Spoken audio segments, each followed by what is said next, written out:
Hello and welcome everyone. आज हम पढ़ने वाले हैं क्लास 10th का एक मज़ेदार सा चैप्टर जिसका नाम है पद। इस पद वाले चैप्टर को लिखा है सूरदास जी ने। अब इस चैप्टर के अंदर होता क्या है, देखो, जब श्री कृष्ण वृंदावन से मथुरा चले गए थे और वो बहुत समय से लौटे नहीं थे, तो जितनी भी गोपियाँ थीं वो उनका इंतज़ार कर रही थी और इंतज़ार बहुत समय से वो कर रही थी। श्री कृष्ण को जब ये बात पता चलती है तो वो एक व्यक्ति जिनका नाम होता है उद्धव, उनको बोलते हैं कि उद्धव एक काम करो, तुम उधर जाओ वृंदावन के अंदर और सब गोपियों को बता दो कि मैं नहीं आ पाऊंगा और वो लोग अपना ध्यान योग में लगाएं। जब ये सारी चीज़ उद्धव जी गोपियों को बता रहे थे, उसी समय एक भंवरा आ जाता है।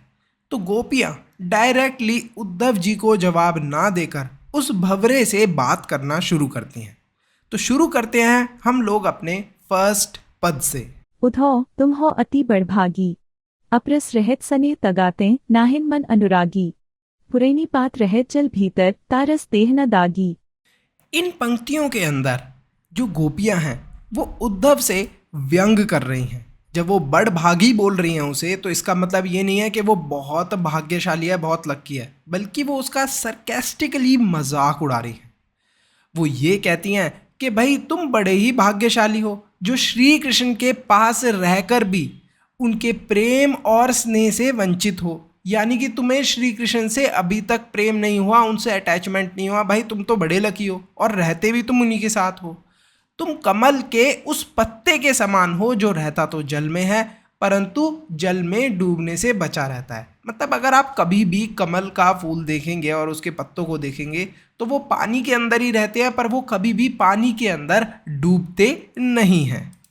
ज्यों जल माहतेल की गागरी, बूंद न ताको लागी, प्रीति नदी में पाव न बोरियो, दृष्टि न रूप परागी, सूरदास अबला हम भोरी, गुड़ चाटी ज्यों पागी।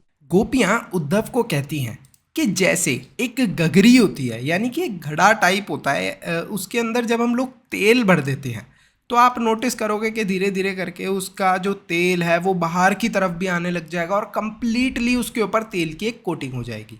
फिर बाद में आप उस घड़े के अंदर से पूरा तेल खाली कर दीजिए और उस घड़े को पानी के अंदर डुबाइए, तो एक भी बूंद उस घड़े के ऊपर पानी की नहीं टिकेगी। तो गोपियाँ यही कहती हैं कि उद्धव तुम उस घड़े की तरह हो, मतलब श्री कृष्ण के पास रहते हो फिर भी तुम्हें उनसे अटैचमेंट नहीं होता, प्यार नहीं होता। उनकी जो प्रेम रूपी नदी है उसके अंदर तुमने एक भी बार अपने पाँव तक डुबाने की नहीं सोची। तो वो ये बोलना चाहती हैं। साथ में गोपियाँ लास्ट में ये भी बोलती हैं कि हम तो उन चींटियों की तरह हैं जो गुड़ पर लगी रहती हैं। तो अगर आप नोटिस करोगे कि कभी कभी ऐसा होता है कि गुड़ रखा होता है तो उस पर बहुत सारी चींटियाँ लग जाती हैं। तो गोपियाँ भी अपने आप को चींटी से कंपेयर कर रही हैं और श्री कृष्ण को गुड़ से। तो हम उनसे मतलब कि इतना अटैचमेंट है उनका कि वो श्री कृष्ण से जैसे चींटियाँ गुड़ से प्रेम करती हैं ऐसे गोपियाँ श्री कृष्ण से करती हैं। तो वो ये बोलती है कि हम इतना उनसे प्रेम करते हैं और चींटी खाते खाते जैसे गुड़ के ऊपर ही मर जाती है, इसी तरीके से हम लोग भी हैं। मन की मन ही मांझ रही, कहिए जाई कौन पे उधो नाही परत कही, अवधि असारास आवन कीतन मन बिथा सही। इन पंक्तियों के अंदर गोपियाँ बोलती हैं हमने अपने मन की बात अपने मन में ही रखी हुई है। उद्धव, हम आपको उचित नहीं समझते कि हम आपको अपने मन की बात बताएं, क्योंकि आप तो उद्धव ऐसे हो कि श्री कृष्ण के साथ रहकर भी उनसे प्रेम नहीं कर पाए। तो इस तरीके से गोपियाँ उन्हें कहती हैं, बोलती हैं कि हम इतने समय से इंतज़ार कर रहे थे श्री कृष्ण का कि वो कब आएंगे, हम अपने मन की बातें उनसे कहेंगे, लेकिन अभी भी हम अपने मन की बात अपने मन में ही रखेंगे। अब इन जोग संदेशनी सुने सुने बिरहिनी बिरह दही, चाहती होती कुहारी जितही तय उठते धार बही, सूरदास अब धीर धरही क्यों मर ज्यादा न लही। इन पंक्तियों के अंदर गोपियाँ उद्धव से कहती हैं कि अभी तक तो हम उनका इंतज़ार कर रहे थे, चुपचाप बैठे हुए थे, पर अब उन्होंने वही काम किया है जो घी आग के अंदर करता है। अब घी आग के अंदर क्या काम करता है? घी को अगर आप आग के अंदर डाल दोगे तो आग बढ़ जाएगी। इसी तरीके से वो गोपियाँ अभी तक चुप बैठी थी, लेकिन जो श्री कृष्ण ने योग संदेश दिया है उसे सुनकर अब वो और ज़्यादा गुस्से में हो गई हैं, यानी कि नाराज़ हो गई हैं। जब हमें तकलीफ़ होती है तब हम अपने रक्षक के पास यानी कि श्री कृष्ण के पास जाएंगे, लेकिन अभी तो हमारी तकलीफ का कारण ही श्री कृष्ण बने हुए हैं। वो हमें दुख दे रहे हैं, प्रेम के बदले प्रेम नहीं मिल रहा हमें। अब हम अपनी मर्यादा में नहीं रहेंगे। अब गोपियाँ ऐसा क्यों कहती हैं? देखो, अभी तक वो चुप थी, किसी से कुछ नहीं बोल रही थी, पर जब श्री कृष्ण ने ऐसा किया है तो वो अपनी मर्यादा को क्या कर रही हैं? अपनी मर्यादा में नहीं रह रही हैं। वो ये कह रही हैं कि अब हम मर्यादा में नहीं रहेंगे और एक दूसरे व्यक्ति को, जो बात उन्हें श्री कृष्ण को बतानी चाहिए थी, उसे छोड़कर किसी दूसरे व्यक्ति को ये बात बताएंगे। तो वो उद्धव ही है दूसरा व्यक्ति जिसे वो ये सारी बात बता रही हैं। हमारे हरिहारिल की लकड़ी, मन क्रम बचन नंद नंदन और यह दृढ़ करी पकड़ी, जागत सोवत स्वप्न दिवस निसी कान्हा कान्हा चक्री। इन पंक्तियों के अंदर गोपियाँ एक पक्षी की बात करती हैं। एक पक्षी है जिसे हारिल नाम की लकड़ी बहुत पसंद होती है, तो वो हमेशा उसके साथ रहता है। इसी तरीके से जो गोपियाँ हैं वो श्री कृष्ण के साथ रहना चाहती हैं। वो ये बोलती हैं कि हमने मन क्रम वचन से, हमने दिल से श्री कृष्ण को अपना माना है। ठीक है, जगते सोते सपने में रात में सिर्फ और सिर्फ किस चीज़ का उन्हें याद रहता है? श्री कृष्ण का याद रहता है। सुनत जोग लागत है ऐसो ज्यो करुई ककरी, सुतो व्याधि हमको ले आए देखी सुनी न करी, यह तो सूरत नहीं ले सौंपो जिनके मन चक्री डंडा। गोपियाँ उद्धव को बोलती हैं कि ये जो आप संदेश लेकर आए हो योग का, ये हमें कड़वी ककड़ी की तरह लग रहा है। देखो, हमको तो सिर्फ श्री कृष्ण से प्रेम है, उन्हीं को हमने मन में दिल में हर जगह बसाया हुआ है। तो ये योग संदेश की बात करने से पहले आप सोच लो कि हमें तो उनसे अटैचमेंट है, हमें योग संदेश के अंदर इंटरेस्ट है ही नहीं। फिर वो बोलते हैं कि ये जो योग संदेश है ये उनको दो जिनका मन चंचल हो, यानी कि जिनका मन इधर उधर बार बार भटकता रहता हो। हरी है राजनीति पढ़ी आए, समुची बात कहत मधुकर के समाचार सब पाए, एक अति चतुर होते पहले ही अब गुरु ग्रंथ पढ़ाए, बड़ी बुद्धि जानी जो उनकी जोग संदेश पठाए। इन पंक्तियों के अंदर गोपियां ये कहती हैं कि श्री कृष्ण को अब अच्छी खासी राजनीति की जानकारी हो गई है, समझ हो गई है, इसीलिए उन्होंने तुम्हें यहाँ भेजा है। अब वो ये सारी बात जो मधुकर है यानी कि जो भौरा है उससे कर रही हैं, पर उन्हें अच्छे से पता है कि ये सारी बात और लोगों को भी सुनाई दे रही है। तो इनडायरेक्टली वो एक तरीके से बात कर रही थी, दिखाने के लिए लोगों को भौरे से बात कर रही थी, पर सबको सुनाई भी दे रही थी बातें। कृष्ण जी तो पहले से ही बहुत चतुर थे। ठीक है, अब मथुरा जाकर जब उन्होंने अलग अलग ग्रंथ पढ़े हैं तो और ज़्यादा उनकी बुद्धि का विकास हो गया, वो और ज़्यादा समझदार हो गए। ये बोलना चाहती हैं गोपियाँ। उधव भले लोग आगे के पर हित दौलत थाए, अब अपने मन फेर पाए हैं चलत जो होते चुराए, थे क्यों अनीति करे आपुन जे और अनीति छुड़ाए, राज धर्म तो यह सूर जो प्रजा न जाहि सताए। इन पंक्तियों के अंदर गोपियाँ उद्धव को ये कहती हैं कि उद्धव तुम एक भले इंसान हो, मथुरा जाकर श्री कृष्ण को ये बोलना कि जो हमारा मन है यानी कि जो हमारा इच्छा है वो सब श्री कृष्ण अपने साथ ले गए हैं। साथ ही में वो जो लास्ट की 2 लाइनें हैं ना, उनके अंदर वो ये मैसेज देती हैं कि जो राजा है उसका धर्म ये होता है, सबसे पहला धर्म, कि उसकी प्रजा को कभी भी कोई भी नुकसान ना हो। लेकिन यहाँ पर देखो, राजा की जो प्रजा है यानी कि हम गोपियाँ हैं, हम बहुत दुखी हैं, हम बहुत परेशान हैं, और हमें कष्ट भी कौन दे रहा है? श्री कृष्ण यानी कि मथुरा के राजा।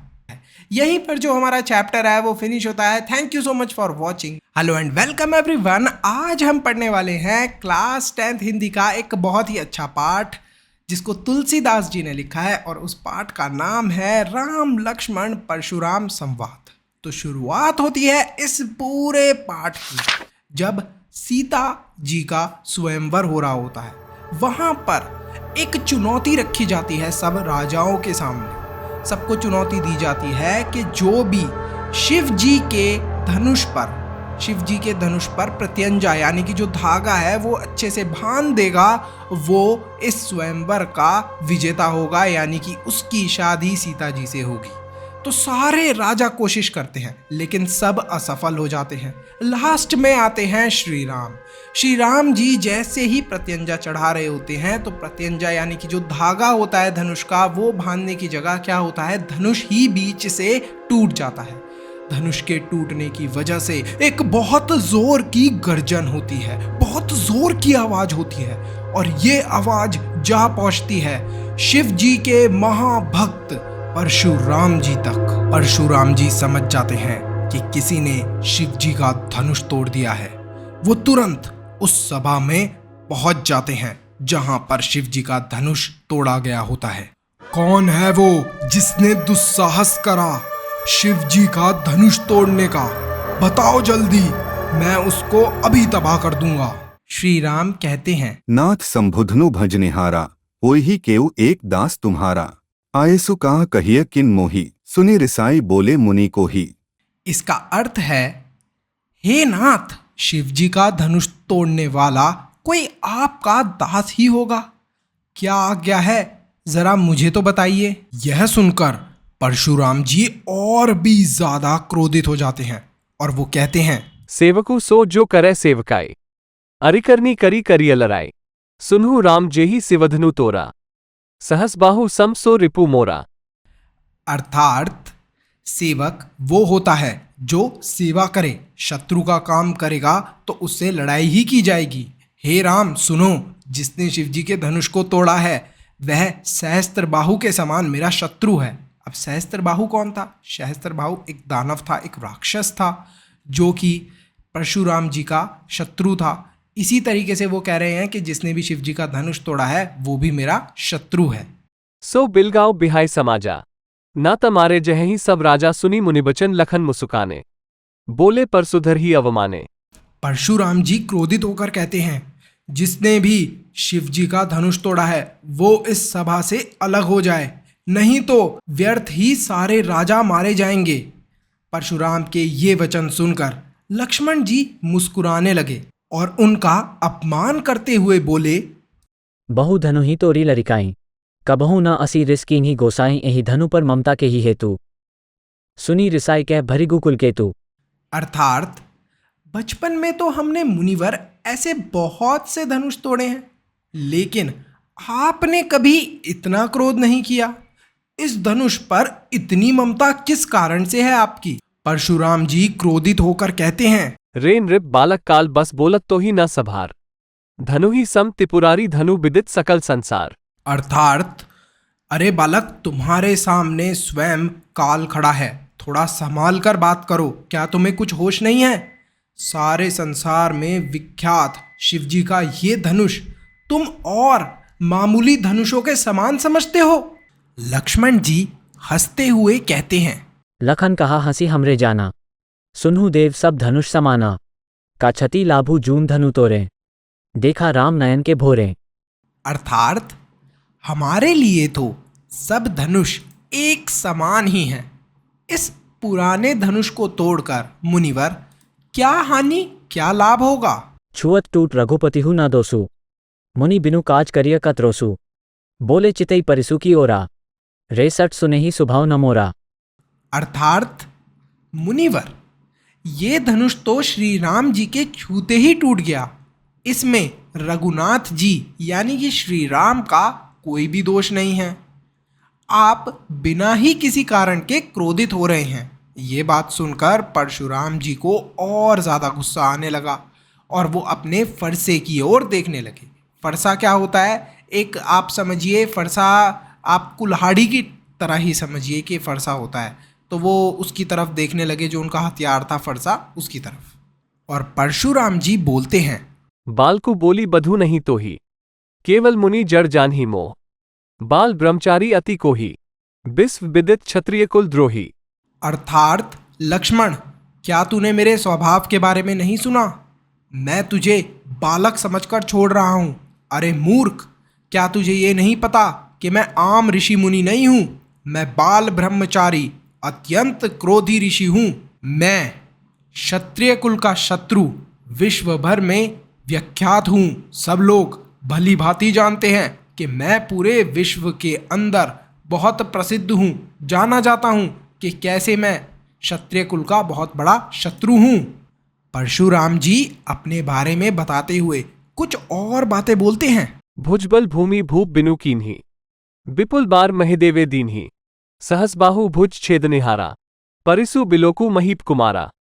अर्थात मैंने अपनी भुजाओं के बल से पृथ्वी के कई राजाओं को बार बार हराया। बहुत बार उन्हें हराने के बाद उस जमीन को ब्राह्मणों को दान कर दिया। हे राजकुमार, सहस्त्र बाहु की भुजाओं को काटने वाला मेरा ये फरसा, इसे ध्यान से देखो। और फिर परशुराम जी लक्ष्मण जी को धमकाते हुए, डराते हुए कुछ और आगे बोलते हैं। मातु पिथी जनी सोच बस करसी महिस की सोर, गर्भने के अर्भक दलन परिसु मोर अति घोर।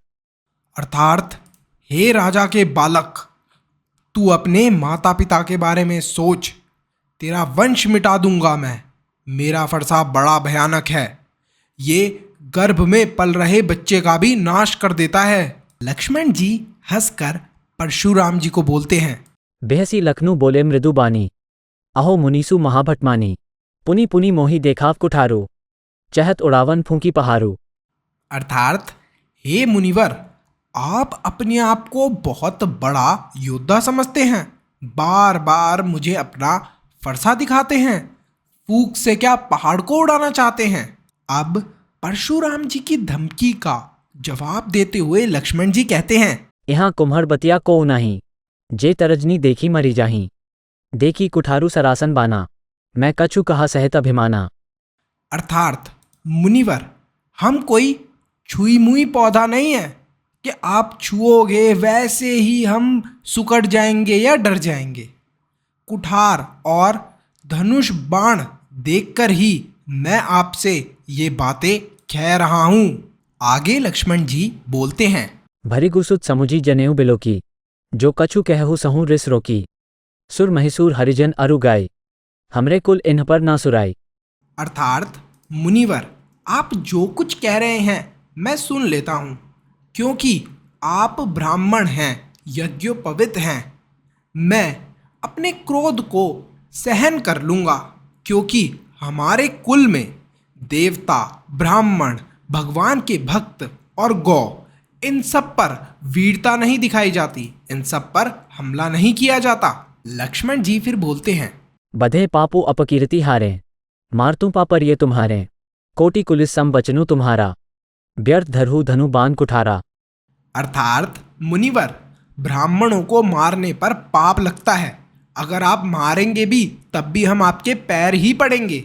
वैसे मुनिवर, एक बात बोली जाए तो आप बेकार ही ये फरसा, धनुष बाण लेकर चलते हैं। आपके जो शब्द हैं वो इनसे कहीं ज़्यादा नुकसानदायक और खतरनाक हैं। लक्ष्मण फिर बोलते हैं।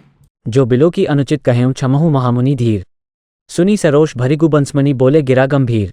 अर्थात हे मुनिवर, अगर मैंने कुछ गलत बोला हो तो उसके लिए मुझे क्षमा कीजिए।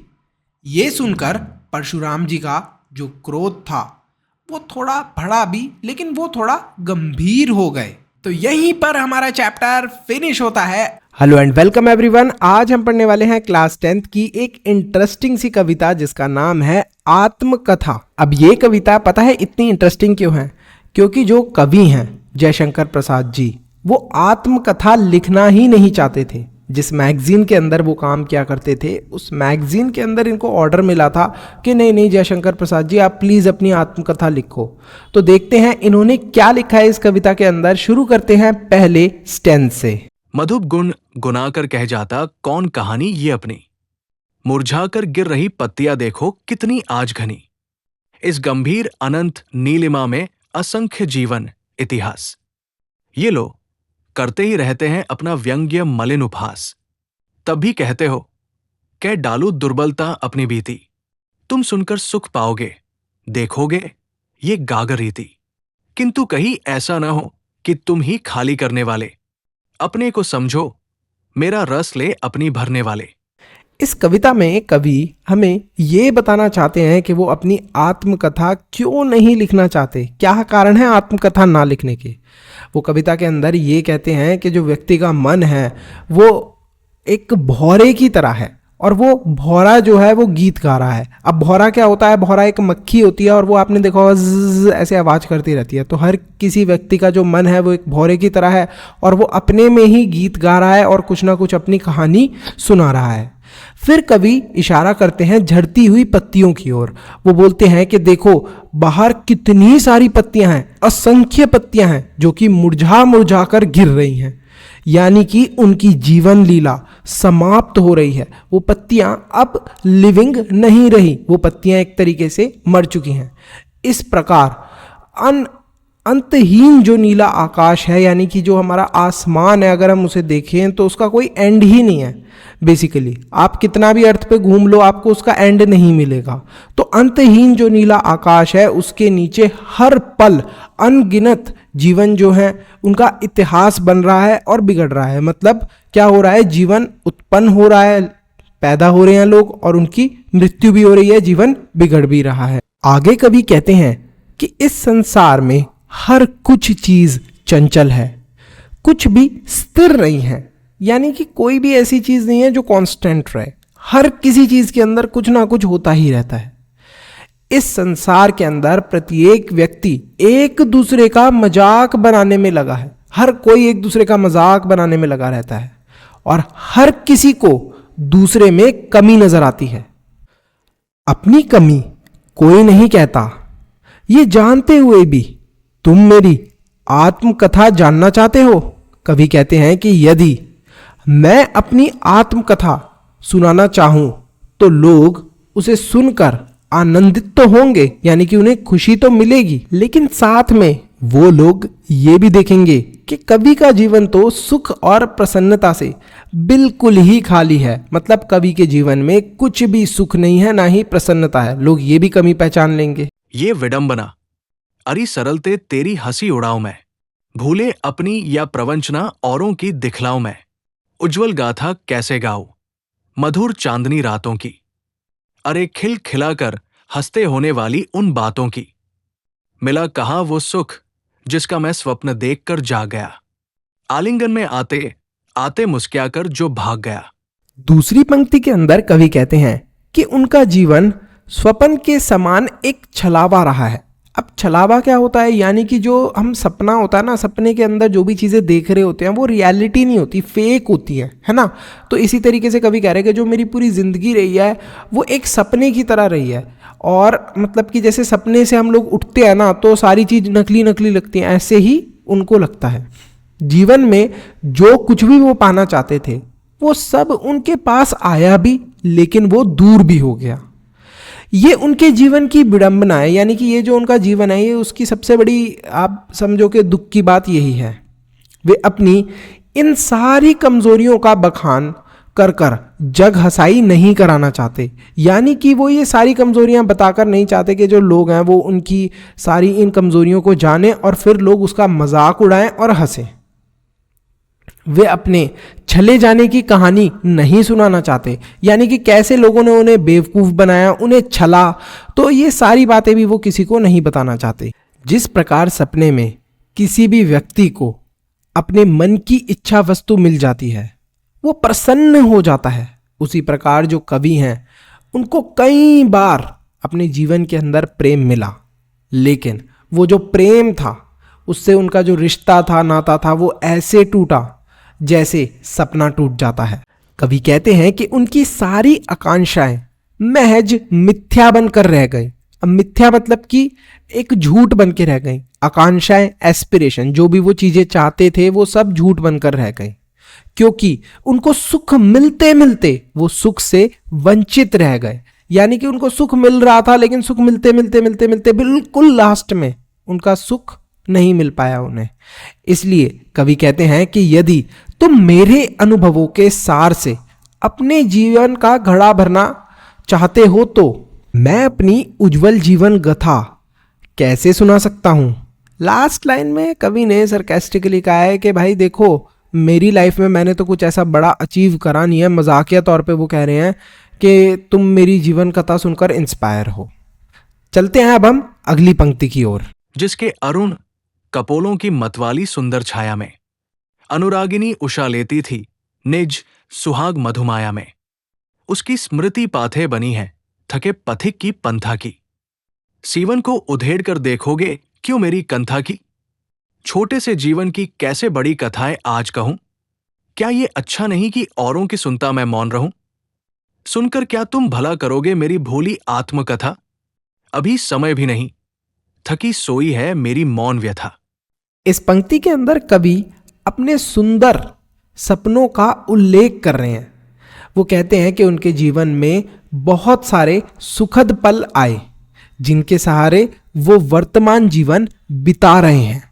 उन्होंने बताया कि प्रेम के अनगिनत अनगिनत मतलब आप गिन भी नहीं सकते, इतने सारे अनगिनत सपने सजोए थे उन्होंने, लेकिन वो सब सपने सपने ही बनकर रह गए। मतलब वो कभी भी रियल नहीं हुए, असली नहीं हुए। वास्तविक जीवन में उन्हें कुछ भी नहीं मिल सका। कवि अपनी प्रेयसी के सुंदर लाल गालों का वर्णन करते हुए कहते हैं कि जो उनके लाल गाल थे, ऐसे समझो जैसे सुबह सुबह सूरज उगने से पहले आसमान पूरा लाल हो रखा होता है ना, इस तरीके से लाल थे। ठीक है, प्रेयसी का मतलब तो आप सभी जानते ही होंगे। अरे वही कवि की फ्रेंड थी। प्रेयसी के रूप की छवि केवल अब वही कवि का सहारा बनकर रह गई है। वास्तविक जीवन में जो क्षण थे वो कवि को मिल ना सके। मतलब जो कवि के एक्सपेक्टेशंस थी, जो चीज़ें होनी चाहिए थी, वो नहीं हो पाई। वो छिटक कर दूर चले गए। बहुत कवि से जो रियलिटी में उनकी चीज़ें होनी चाहिए थी, जो उनकी एक्सपेक्टेशन थी, वो उनसे बहुत दूर चली गई हैं। इसलिए कवि कहते हैं कि जो मेरे जीवन की कथा है उसे जानकर तुम क्या करोगे।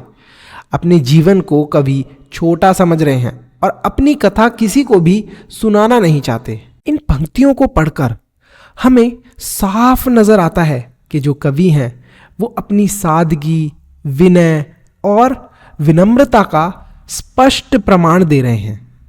वे दूसरों के जीवन की कथाओं को सुनने और जानने में ही अपनी भलाई समझते हैं। सोचते हैं कि अरे दूसरों की ही कथाएं सुन लो। उनको ये लग रहा है कि अभी जो उनके जीवन की कहानी है वो सुनने या फिर सुनाने का वक्त नहीं है। और अतीतों के जो मुद्दे हैं, यानी कि जो अतीतों की बातें हैं, उन्हें कुरेदने का कोई भी फायदा नहीं है।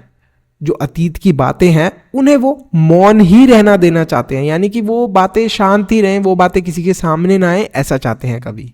तो यहीं पर जो हमारी पोएम है वो फिनिश होती है, कविता खत्म होती है। Hello and welcome everyone. आज हम पढ़ने वाले हैं और समझने वाले हैं दो कविताएं सूर्यकांत त्रिपाठी निराला जी द्वारा लिखी हुई। तो सबसे पहली कविता जो होगी वो है उत्साह और दूसरी है अट नहीं रही। तो अब शुरू करते हैं उत्साह से। उत्साह कविता के अंदर जो कवि हैं वो एक आवाहन गीत गा रहे हैं। आवाहन का मतलब होता है किसी को इनवाइट करना। तो इनवाइट किस चीज को कर रहे हैं? बादलों को कर रहे हैं। तो शुरू करते हैं पहली पंक्तियों से। बादल गरजो, घेर घेर घोर गगन धारा धरो, ललित ललित काले घुंघराले, बाल कल्पना कैसे पाले, विद्युत छवि उर्मे कवि नवजीवन वाले, वज्र छिपा नूतन कविता, फिर भर दो बादल गरजो। कवि बादलों से घंघोर गरजने के साथ बरसने की अपील कर रहे हैं। बादलों को बोल रहे हैं घंघोर, मतलब कि गरजने का मतलब होता है जोर जोर से। घंघोर मतलब बहुत ही पावरफुली, और गरजने का मतलब आवाज करो, मतलब जोर जोर से आवाज करो और साथ में बरसो, यानी कि बारिश भी करो। बादल जो हैं वो बच्चों के काले घुंघराले बाल जैसे हैं, कवि कहते हैं। यानी कि बादलों को बच्चों के बालों से कंपेयर कर रहे हैं कवि।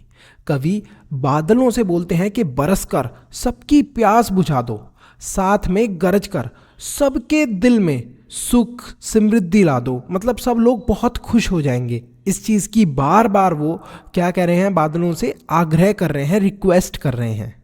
कवि बहुत अच्छे से जानते हैं कि बादल में नवजीवन प्रदान करने वाली बारिश तथा सब कुछ तहस नहस तबाह कर देने वाला वज्रपात दोनों ही मौजूद हैं। इसीलिए वो बादल से अनुरोध करते हैं कि अपनी कठोर वज्र शक्ति को वो अपने भीतर ही रखे और मूसलाधार बारिश कर कर जितनी भी चीज़ें हैं, जो भी चीज़ें ढल सी गई हैं, जैसे आपने पेड़ों को देखा होगा बेचारे सूख से जाते हैं, उन सब के अंदर जीवन डाल दे, उन सब के अंदर नई स्फूर्ति का उत्पन्न कर दे।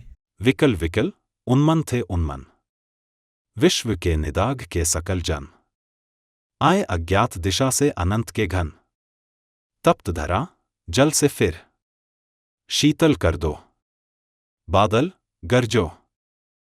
दूसरी पंक्ति के अंदर कवि कहते हैं कि आकाश में उमड़ते घुमड़ते बादलों को देखकर कवि को लगता है कि जो बादल हैं वो बेचैन से हैं। तभी उन्हें याद आता है, जो बादल हैं उन्हें अचानक से याद आता है कि समस्त धरती भीषण गर्मी से परेशान है, बहुत ज़्यादा गर्मी हो रही है धरती पे। इसीलिए आकाश की अनजान दिशा से आकर काले काले बादल पूरी तपती हुई धरती को शीतलता प्रदान करते हैं और धरती की जो भी बेचैनी है उसको खत्म कर देते हैं।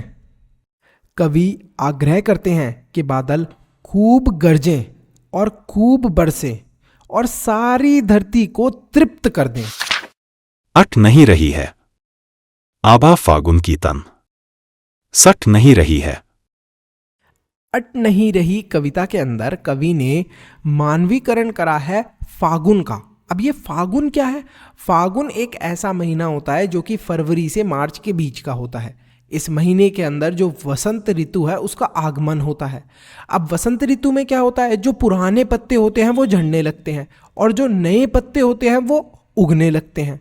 रंग बिरंगे फूल भी उगते हुए दिखते हैं, चारों तरफ उग रहे होते हैं ये रंग बिरंगे फूल और इनसे बहुत ही सुंदर सुगंध आ रही होती है। तो पूरा वातावरण महक उठता है इन फूलों की खुशबू से। कहीं सांस लेते हो, घर घर भर देते हो, उड़ने को नभ में तुम पर कर देते हो, आंख हटाता हूं तो हट नहीं रही है। दूसरी पंक्ति के अंदर कवि कहते हैं कि उन्हें ऐसा प्रतीत हो रहा है, ऐसा महसूस हो रहा है जैसे फागुन के सांस लेने पर जगह जगह सुगंध फैल गई हो। वे चाहकर भी अपनी आंखें इस प्राकृतिक सुंदरता से हटा नहीं सकते। इतना सुंदर सीनैरियो है, इतनी सुंदर सीनरी है कि भाई कभी हटा ही नहीं पा रहे हैं अपनी आंखों को। इस मौसम में बाग बगीचे, वन उपवन, इन सब के पेड़ पौधों पर नए नए पत्ते खिल रहे हैं, नए नए पत्ते आ रहे हैं। पत्तों से लदी डाल, कहीं हरी कहीं लाल, कहीं पड़ी है उर्मे, मंद गंध पुष्पमाल, पाठ पाठ शोभाश्री, पट नहीं रही है। कहीं लाल रंग, कहीं हरा रंग, अलग अलग विभिन्न रंग कवि को देखने को मिल रहे हैं। यानी कि फूल अलग अलग रंगों के हैं, पत्तियां अलग अलग रंगों की हैं और डालियां अनगिनत फूलों से लद गई हैं, बहुत सारे फूल आ गए हैं। तो कवि को ऐसा लग रहा है कि जैसे प्रत्येक देवी ने अपने गले में रंग बिरंगी और सुगंधित फूलों की माला पहन रखी हो। यानी कि जैसे एक देवी देवता नहीं पहन लेते गले में माला फूलों की, तो ऐसे किसी ने माला पहन ली हो फूलों की, ऐसा लग रहा है। इतने सारे फूल उग रहे हैं पेड़ों पर। ये जो इतना सुंदर सिनेरियो है, इतनी सुंदरता कवि को देखने को मिल रही है वातावरण के अंदर, ये उनकी नजरों से हट नहीं पा रही है।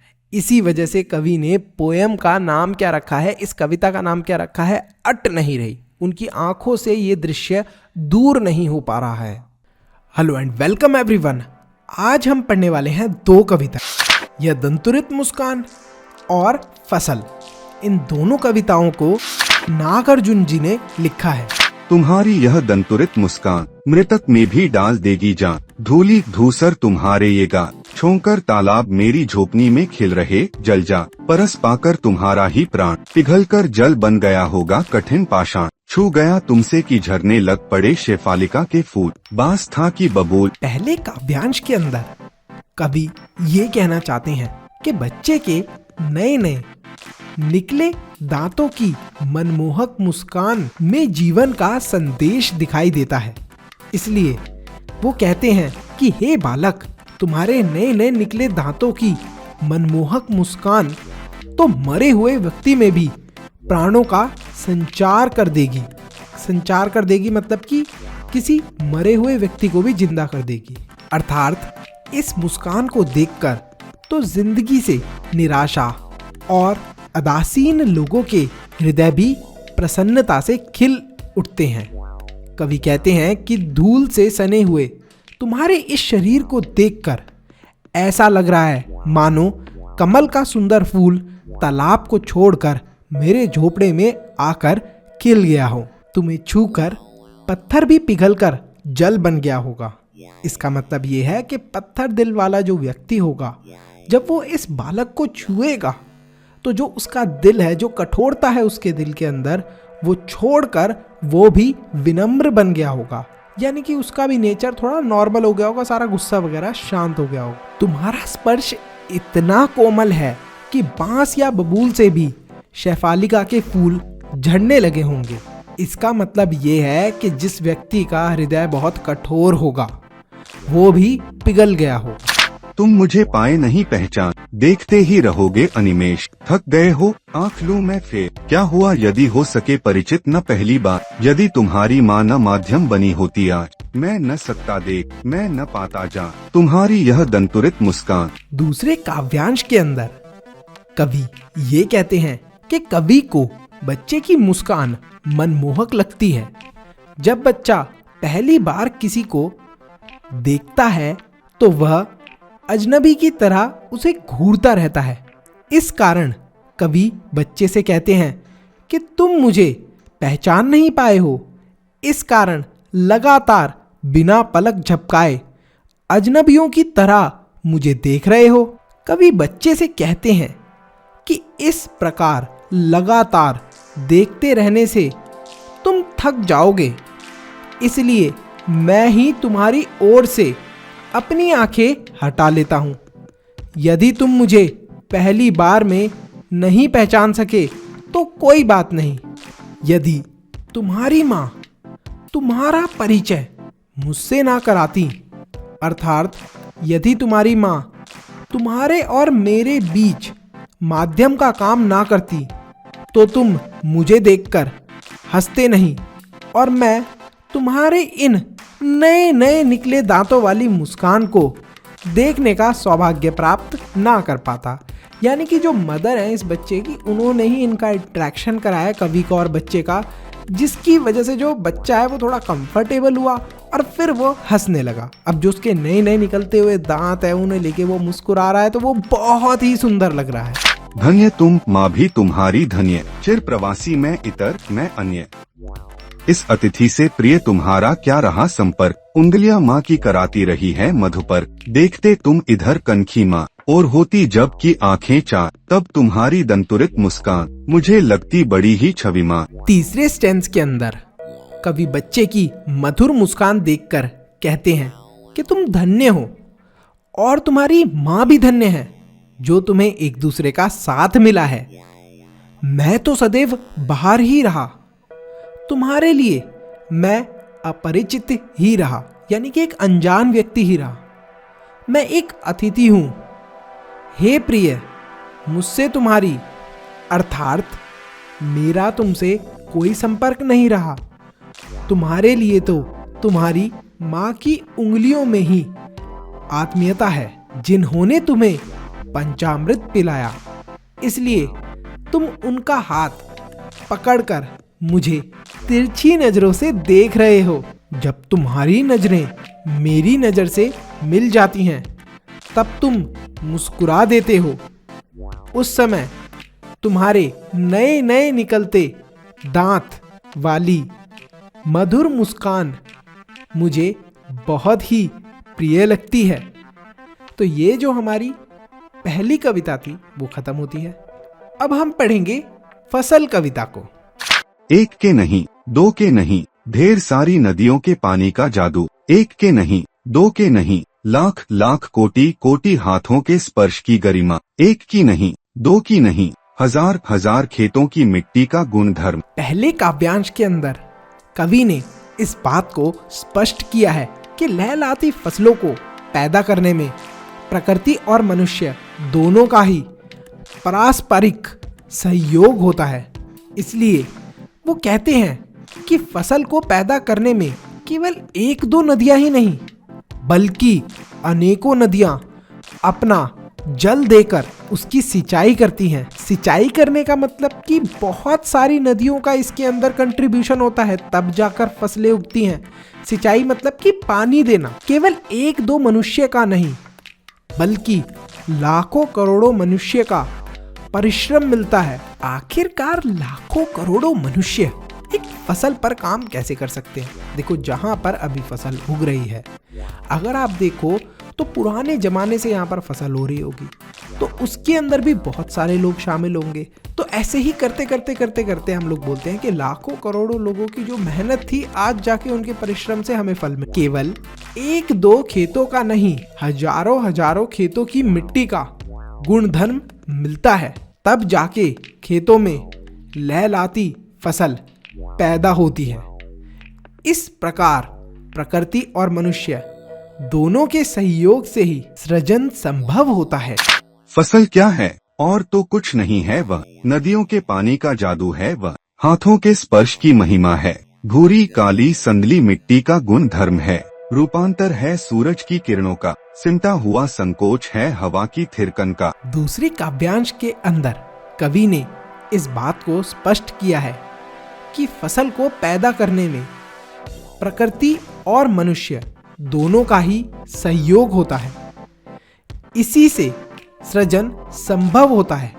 इसलिए कवि कहते हैं कि फसल का स्वयं कोई अस्तित्व नहीं होता, वह तो नदियों द्वारा दिए गए उस पानी का जादू है जिससे फसल की सिंचाई हुई है।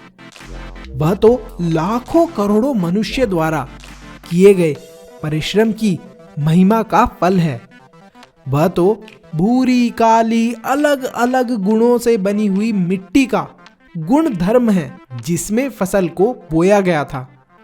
वह तो सूरज की किरणों का बदला हुआ रूप है जिसके द्वारा फसल को रोशनी मिली।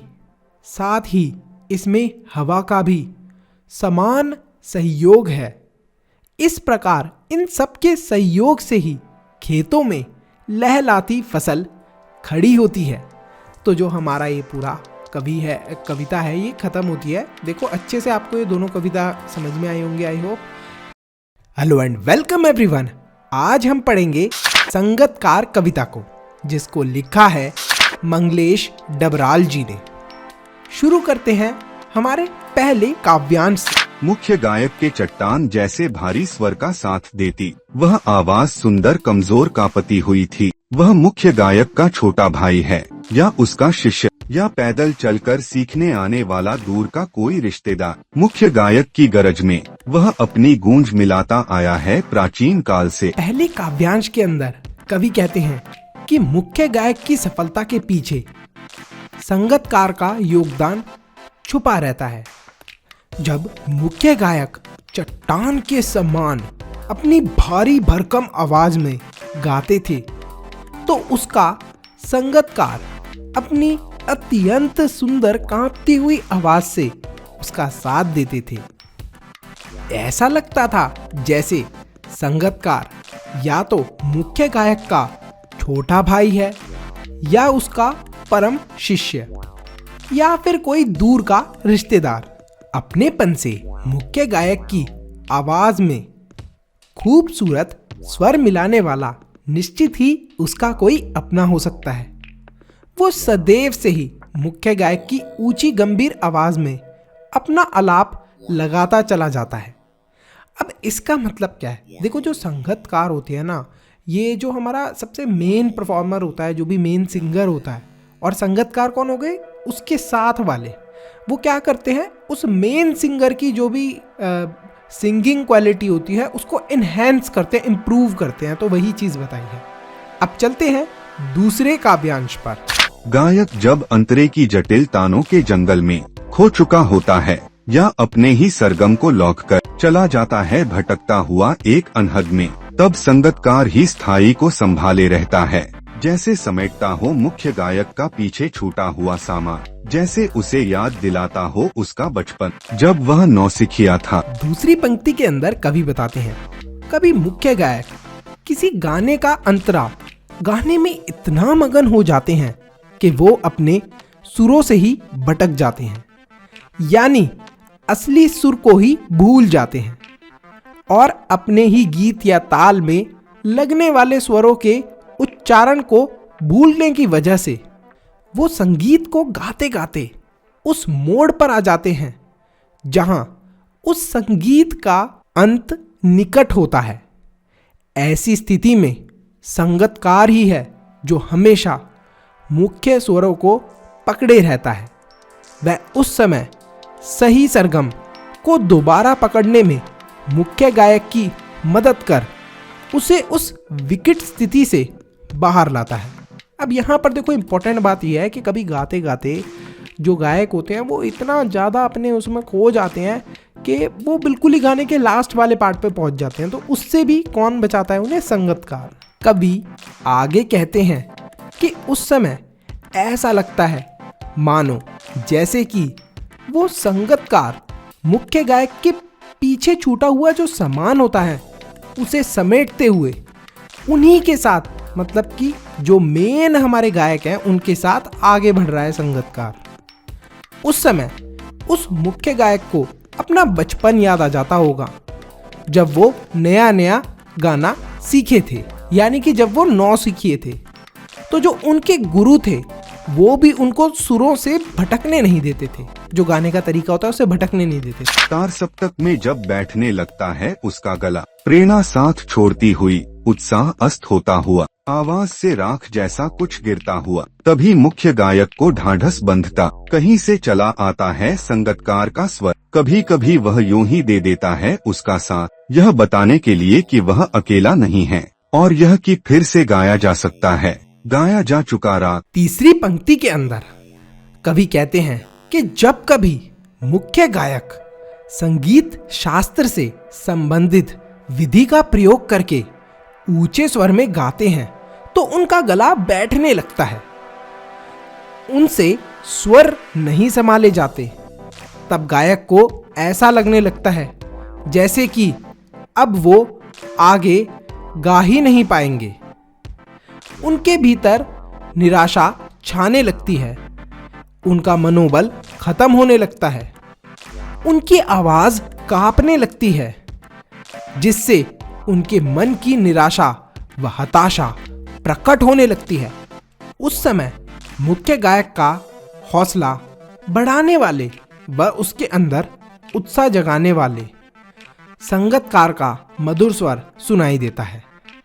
उस सुंदर आवाज को सुनकर मुख्य गायक फिर से नए जोश में गाने लगते हैं। कवि आगे कहते हैं कि कभी कभी संगतकार मुख्य गायक को ये बताने के लिए भी उसके स्वर में अपना स्वर मिलाते हैं कि वह अकेले नहीं हैं, कोई है जो उनका साथ हर वक्त देता है। और संगतकार ये बताने में भी सफल होते हैं कि जो राग या गाना एक बार गाया जा चुका है उसे फिर से दोबारा गाया जा सकता है।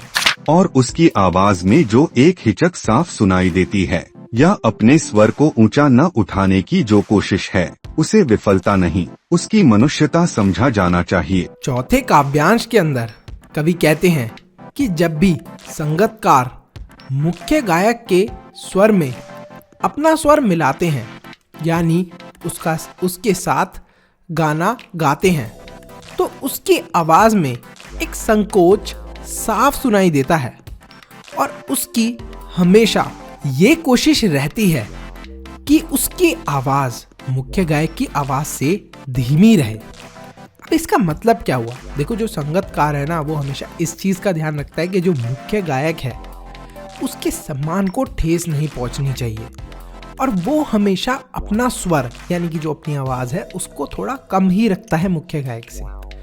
ये बात हमें ये बताती है कि जो संगतकार है वो कितने मानवीय होते हैं, मतलब जो मेन सिंगर है उसके लिए कितना सोचते हैं। तो यहीं पर जो हमारी कविता है वो खत्म होती है।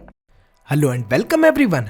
आज हम पढ़ने वाले हैं नेताजी का चश्मा पाठ को, जिसके लेखक हैं स्वयं प्रकाश जी। कहानी की शुरुआत होती है हलदार साहब से। तो ये एक साहब हैं जिनको हर 15वें दिन कंपनी के काम से एक छोटे कस्बे से गुजरना पड़ता था। मतलब एक छोटा सा टाउन है जहां से उन्हें हलदार साहब को हर 15वें दिन जाना पड़ता था कंपनी के कुछ काम से। जिस कस्बे से वो गुजरते थे वहां एक लड़कों का स्कूल था, एक लड़कियों का स्कूल था, एक सीमेंट का कारखाना था, यानी कि एक सीमेंट की फैक्ट्री थी, 2 ओपन सिनेमा थे। अब ओपन सिनेमा क्या मतलब, प्रोजेक्टर होता था, स्क्रीन होती थी, उसी पे चला देते थे मूवी। कोई जैसे हमारे थिएटर्स होते हैं, सीट होती हैं, प्रॉपर पॉपकॉर्न मिलते हैं, कोई सिस्टम नहीं था भाई। ओपन में चला दी सिनेमा और देखो सब लोग। और एक नगर पालिका भी थी। नगर पालिका मतलब कि एक म्यूनिसिपैलिटी भी थी। अब नगर पालिका थी तो कुछ ना कुछ कराती ही रहती थी। कभी सड़कें पक्की करवाने का काम, तो कभी शौचालय, तो कभी काव्य सम्मेलन करवा दिया जाता था। एक बार की बात है, नगर पालिका के एक बहुत ही उत्साहित अधिकारी ने मुख्य बाजार के चौराहे पर सुभाष चंद्र बोस की संगमरमर की प्रतिमा लगवा दी। क्योंकि बजट नगर पालिका का ज्यादा नहीं था, इसीलिए ये जो मूर्ति थी सुभाष चंद्र बोस जी की, इसका काम कस्बे के इकलौते हाई स्कूल के शिक्षक को सौंपा गया कि भाई ये जो मूर्ति है इसे आप ही बनाओगे। और कौन बना रहे थे? हाई स्कूल के एक शिक्षक बना रहे थे। मूर्ति तो बहुत सुंदर बन गई, पर एक चीज की कमी रह गई। वो थी सुभाष चंद्र बोस जी, यानी कि नेताजी की आंखों पर चश्मा नहीं था। एक सचमुच के चश्मे का चौड़ा काला फ्रेम मूर्ति को पहना दिया गया। जब हलदार साहब वहां आए तो उन्होंने सोचा, वाह भाई क्या आइडिया लगाया है। मतलब आइडिया भी बहुत अच्छा है, मूर्ति पत्थर की पर चश्मा रियल का। हलदार साहब जब दूसरी बार कस्बे में आए तो उन्होंने देखा कि मूर्ति पर तार के फ्रेम का बना हुआ चश्मा लगा हुआ था। अब वो तीसरी बार जब आए तो उन्होंने देखा कि नया चश्मा लगा हुआ है मूर्ति पे फिर से। इस बार वो पान वाले के पास गए और उससे पूछा, भाई ये जो नेताजी का चश्मा है हर बार बदल कैसे जाता है? मैं जब भी जाता हूं तब ये बदला हुआ मिलता है। शुरुआत में तो मैंने वो देखा था फ्रेम वाला ब्लैक कलर का, फिर तार के फ्रेम वाला देखा मैंने चश्मा, और अब फिर दोबारा नए फ्रेम वाला चश्मा है। पान वाला बताता है हलदार साहब को, अरे हलदार साहब ये जो काम है ना ये कैप्टन चश्मे वाला करता है। हलदार साहब को तुरंत समझ आ गया कि बिना चश्मे वाली मूर्ति शायद कैप्टन चश्मे वाले को अच्छी नहीं लगती होगी। वो क्या करता होगा, अपने पास जो भी उसके उपलब्ध फ्रेम होते होंगे उनमें से एक चश्मा वो नेताजी की मूर्ति पर फिट कर देता होगा। जब कोई ग्राहक वैसे ही फ्रेम की मांग करता होगा जैसा मूर्ति पर लगा हुआ है, तो वह उस मूर्ति से उस फ्रेम को उतारकर ग्राहक को दे देता होगा और मूर्ति पर नया फ्रेम लगा देता होगा। क्योंकि मूर्ति बनाने वाला मास्टर चश्मा बनाना भूल गए थे, हलदार साहब ने फिर पान वाले से ये जानना चाहा कि कैप्टन चश्मे वाला नेताजी का साथी है या आजाद हिंद फौज का कोई भूतपूर्व सिपाही, यानी कि जो हमारे फ्रीडम फाइटर्स थे या जो हमारे फ्रीडम फाइटर्स की पूरी आर्मी थी, क्या उसका पार्ट है क्या ये जो कैप्टन चश्मे वाला है? पर पान वाले ने बोला कि वो लंगड़ा क्या करेगा साहब फौज में जाके, वो पागल है इसलिए ऐसा करता रहता है। हलदार साहब को एक देशभक्त का ऐसे मजाक बनते अच्छा नहीं लगा। कैप्टन को देखकर उन्हें आश्चर्य भी हुआ, क्योंकि जो कैप्टन थे, कैप्टन चश्मे वाले, वो बूढ़े मरियल से थे और लंगड़ा रहे थे। वो उनके सर पर गांधी टोपी थी तथा उन्होंने चश्मा पहना हुआ था। उनके एक हाथ में संदूक जैसी एक चीज थी और दूसरे में बांस पर टंगे हुए ढेर सारे चश्मे। हलदार साहब अब कैप्टन चश्मे वाले का वास्तविक नाम जानना चाहते थे। लेकिन पान वाले ने आगे ज्यादा कुछ बताने के लिए मना कर दिया। 2 साल के भीतर हलदार साहब जब भी आते थे जाते थे उस कस्बे से, तब उन्होंने देखा कि नेताजी की मूर्ति हर बार कुछ ना कुछ नए चश्मे लगाए हुए खड़ी है। एक बार जब हलदार साहब कस्बे से गुजरे तो उन्होंने देखा कि इस बार मूर्ति पर कोई भी चश्मा नहीं था। अब उन्होंने थोड़ी पूछताछ शुरू करी तो उन्हें पता चला कि कैप्टन मर गया है। उन्हें बहुत दुख हुआ।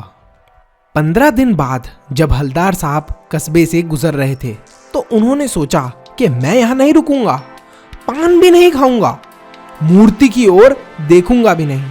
लेकिन हलदार साहब तो आदत से मजबूर थे। वो वहां रुके कस्बे के अंदर और उनकी नजर चौराहे पर आते ही मूर्ति की ओर पड़ी। वो मूर्ति की ओर देखने लगे। वे जीप से उतरे और वो मूर्ति के सामने जाकर खड़े हो गए। मूर्ति की आंखों पर सरकंडे से बना हुआ छोटा सा चश्मा था। अभी सरकंडे क्या होते हैं, देखो जो घास जैसी चीज होती है ना, उससे बना रखा था किसी ने चश्मा। जैसे बच्चे नहीं लगाते चश्मा वैसा। अब जैसा चश्मा ये बच्चे लगाते हैं वैसा चश्मा एक रखा हुआ था छोटा सा। ये देखकर हलदार साहब की आंखें नम हो गई।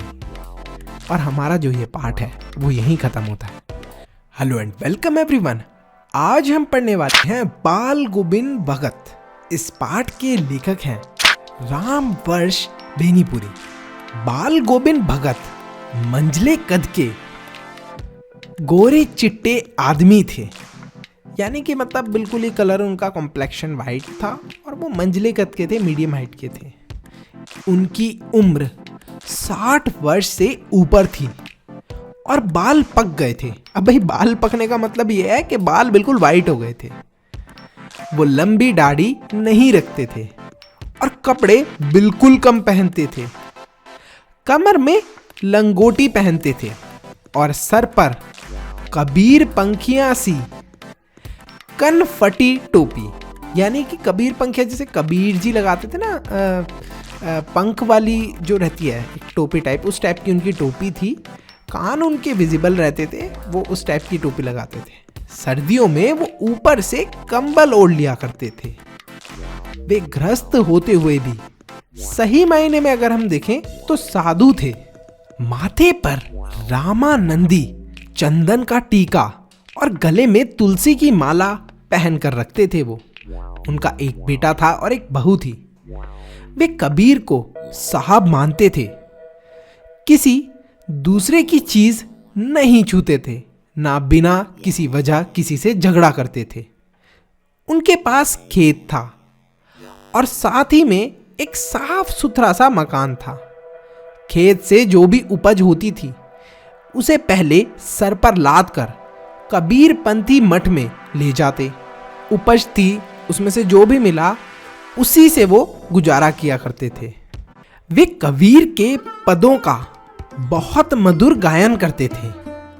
आषाढ़ के दिनों में जब समूच गांव, यानी कि जब पूरा गांव खेतों के अंदर काम कर रहा होता था, तब बाल गोविंद पूरे शरीर पर कीचड़ को लपेट लेते थे और खेत में रोपण करते हुए अपने मधुर गाने गाते थे। भादों की अंधियारी में उनकी खचरी बजती थी। अभी खचरी क्या होती है भाई, एक तरीके का म्यूजिक इंस्ट्रूमेंट होता है, उसे वो बजाते थे। जब सारा संसार सोया होता तब उनका संगीत जागता था। कार्तिक मास में उनकी प्रभातियां शुरू हो जाती। वो सुबह जल्दी उठकर स्नान करने को जाते।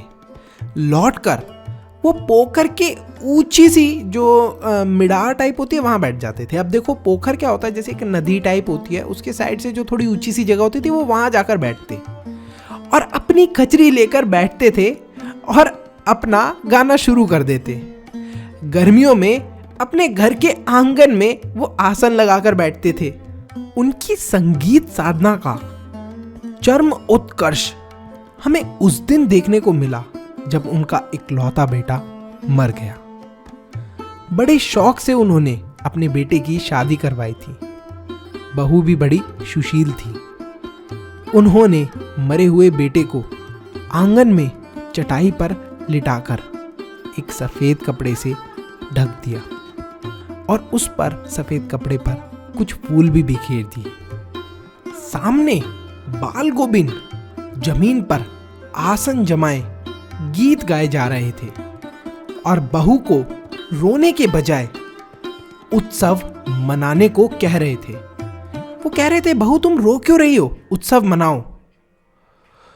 मेरे अनुसार आत्मा परमात्मा के पास चली गई है, यानी कि जो मेरे पुत्र की आत्मा है वो परमात्मा के पास चली गई है, ऐसा कह रहे थे बाल गोविंद। ये आनंद की बात है, तुम रो क्यों रही हो बहू। उन्होंने बेटे की चिता को भी बहू से ही आग दिलवाई। अब इसका मतलब क्या है? देखो, जो हिंदू कल्चर है इसमें जो मेल होता है घर का वही किसी की चिता को आग देता है, लेकिन यहां पर उन्होंने बहू से चिता जलवाई थी। जैसे ही श्राद्ध की अवधि पूरी हुई, बहू के भाई को उन्होंने बुलाया और बोला, बेटा अब तुम्हें मेरी बहू का दूसरा विवाह करना पड़ेगा। है ये क्या बोल रहे थे बाल गोविंद जी? बिल्कुल सही सुना आपने। वो जो उनका बेटा था जिसकी मृत्यु हुई थी, उसी की बहू का दूसरा विवाह करने की बात कर रहे थे। और किसको बुलाकर उन्होंने ये बात कही? बहू के भाई को। बहू जाना नहीं चाहती थी, वो बोलती है, मैं नहीं जाऊंगी आपको छोड़ के पापा, मैं आपके साथ रहना चाहती हूं, आपकी सेवा करना चाहती हूं। लेकिन बाल गोविंद जी ने कहा, मैं घर छोड़कर चले जाऊंगा अगर बहू तुमने मेरी बात नहीं मानी। तुम जाओ दूसरी शादी कर लो।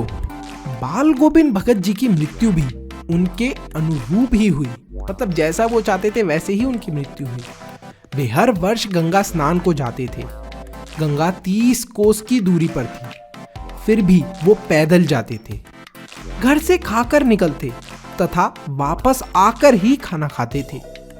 बाकी दिन वो उपवास रखा करते थे।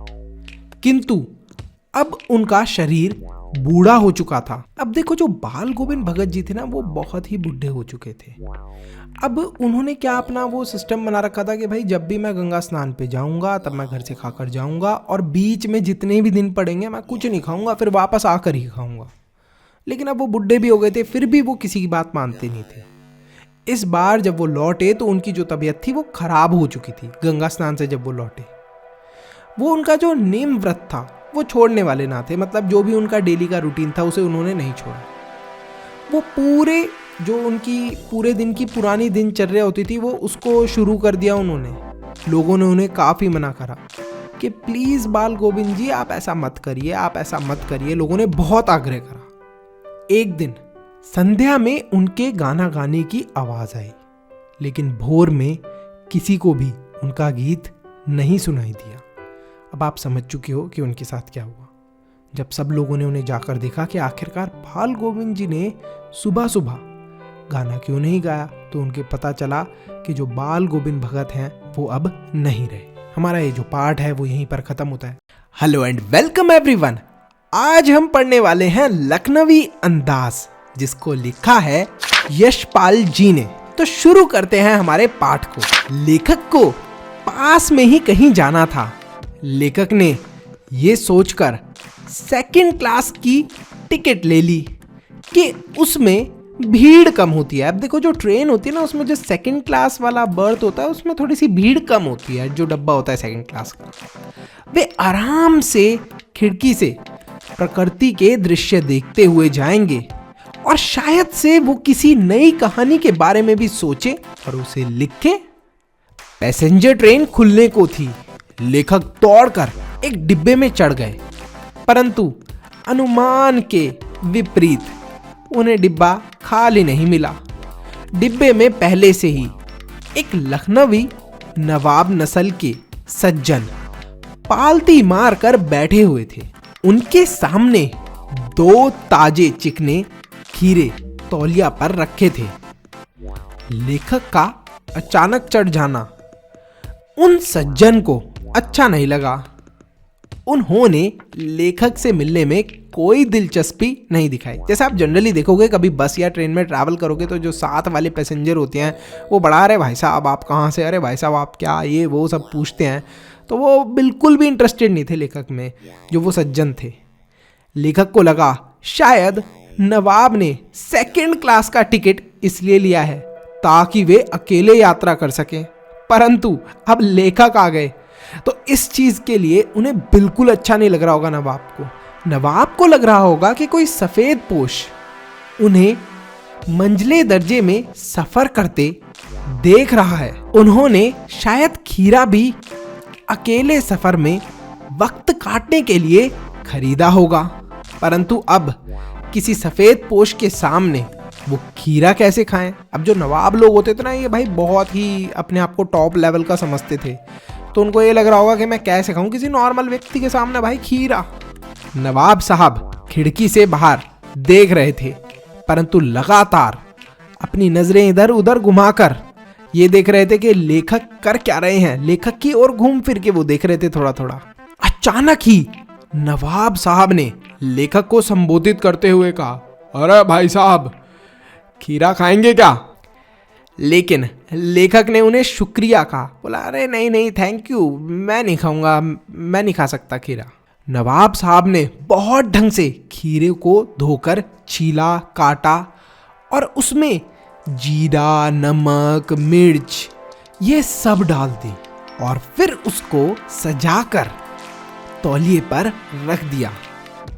उन्होंने एक बार फिर से लेखक से कहा कि अरे भाई साहब खा लीजिए खीरा, कोई बात नहीं। अब लेखक एक बार मना कर चुके थे, इसलिए उनके आत्मसम्मान पर बनाई और लेखक ने कहा कि भाई देखो, दूसरी बार फिर उन्होंने जवाब दिया कि देखो मेरा जो है ना पेट खराब है भाई साहब, इसलिए मैं खीरा नहीं खा रहा सर, आप बुरा मत मानो। लेखक ने मन ही मन सोचा कि मियाँ रईस बनते हैं, लेकिन लोगों की नजरों से बच सकने के ख्याल में अपनी असलियत पर उतर आए हैं। नवाब साहब खीरे की एक फांक को उठाकर होठों तक ले आए, उसको सूंघा, खीरे की स्वाद का आनंद पूरी तरीके से लिया। उन्होंने अपनी पलकें भी मूंद ली, एक तरीके से आंखें भी उनकी बंद हो गई, इतनी अच्छी खुशबू उन्हें लग रही थी। मुंह में आए पानी को घूंट भर कर गले से उतार लिया। देखो जब कोई टेस्टी चीज आती है ना तो हमारे मुंह में पानी आ जाता है, तो उसको क्या कर लिया उन्होंने, जो भी मुंह में पानी उसको स्वॉलो कर लिया वापस से। तब नवाब साहब ने फांक को खाने के बजाय खिड़की से बाहर छोड़ दिया।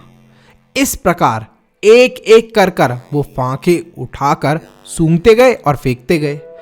सारी फांकों को फेंकने के बाद उन्होंने तौलिए से हाथ और होठों को पोंछा, फिर गर्व से लेखक की ओर देखा और इस नायाब इस्तेमाल से थक कर वो लेट गए। अब लेखक को खीरे का ये नए तरीके से इस्तेमाल होते हुए देखकर लगा कि भाई ये जो इन्होंने खीरे की स्मेल ली है और इसी से इनको पूरा टेस्ट आ गया, इन्होंने जो भी मुंह के अंदर पानी आया उसकी भी घूंट भर के स्वॉलो कर लिया पूरा पानी को, ठीक है। अब वो ये सोचने लगे लेखक कि क्या इनका पेट भी भरा होगा। तभी नवाब साहब ने डकार ले ली और बोले, खीरा होता है लजीज पर पेट पर बोझ डाल देता है। ये सुनकर लेखक ने सोचा कि जब खीरे की गंध से पेट भर जाने की डकार आ जाती है तो बिना विचार, घटना और पात्रों के इच्छा मात्र से नई कहानी बन सकती है। अब देखो लेखक ये बोलना चाह रहे हैं लास्ट में कि उन्होंने जस्ट उस कीड़े की स्मेल ली नवाब साहब ने और उसी से उन्हें डकार आ गई। तो ऐसे ही लेखक बोलते हैं कि भाई बिना किसी उसके घटना के या किसी और चीज़ के कहानी भी बन सकती है। नॉर्मली हम लोग इमेजिनेशन से भी कहानी बना सकते हैं। Hello and welcome everyone. आज हम पढ़ने वाले हैं क्लास 10th की एक इंटरेस्टिंग सी स्टोरी जिसका नाम है एक कहानी ये भी। इस पाठ की लेखिका है अन्नू भंडारी। अब पढ़ते समय तो आपको ऐसा लगेगा जैसे ये एक आत्मकथा है, पर ये एक आत्मकथा नहीं है। तो शुरू करते हैं हमारे चैप्टर को। लेखिका ने इस पाठ में अपने जन्म स्थान भानपुरा, जो कि एक गांव है मध्य प्रदेश के अंदर, और राजस्थान के अजमेर में ब्रह्मपुरी मोहल्ले के 2 मंजिला मकान से जुड़ी कई बातें हमें बताई हैं। इन्हीं मकानों में किताबों और अखबारों के बीच उनके पिता कुछ ना कुछ लिखते ही रहते थे। अगर लिखते नहीं थे तो डिक्टेशन देते रहते थे, यानी कि किसी ना किसी को ड्यूटी पे लगा के रखते थे कि भाई अब मैं डिक्टेशन दे रहा हूँ, अब तुम लिखो। जब वो पर्सन नहीं होता था तो खुद लिखना स्टार्ट कर देते थे। बाकी जितने भी घर वाले थे वो नीचे के कमरे में रहा करते थे। अब उनके घर में कौन कौन था? माँ थी, भाई था, बहन थी, ये सब लोग एक नीचे के कमरे में रहते थे और पिताजी एक अलग रूम में रहते थे।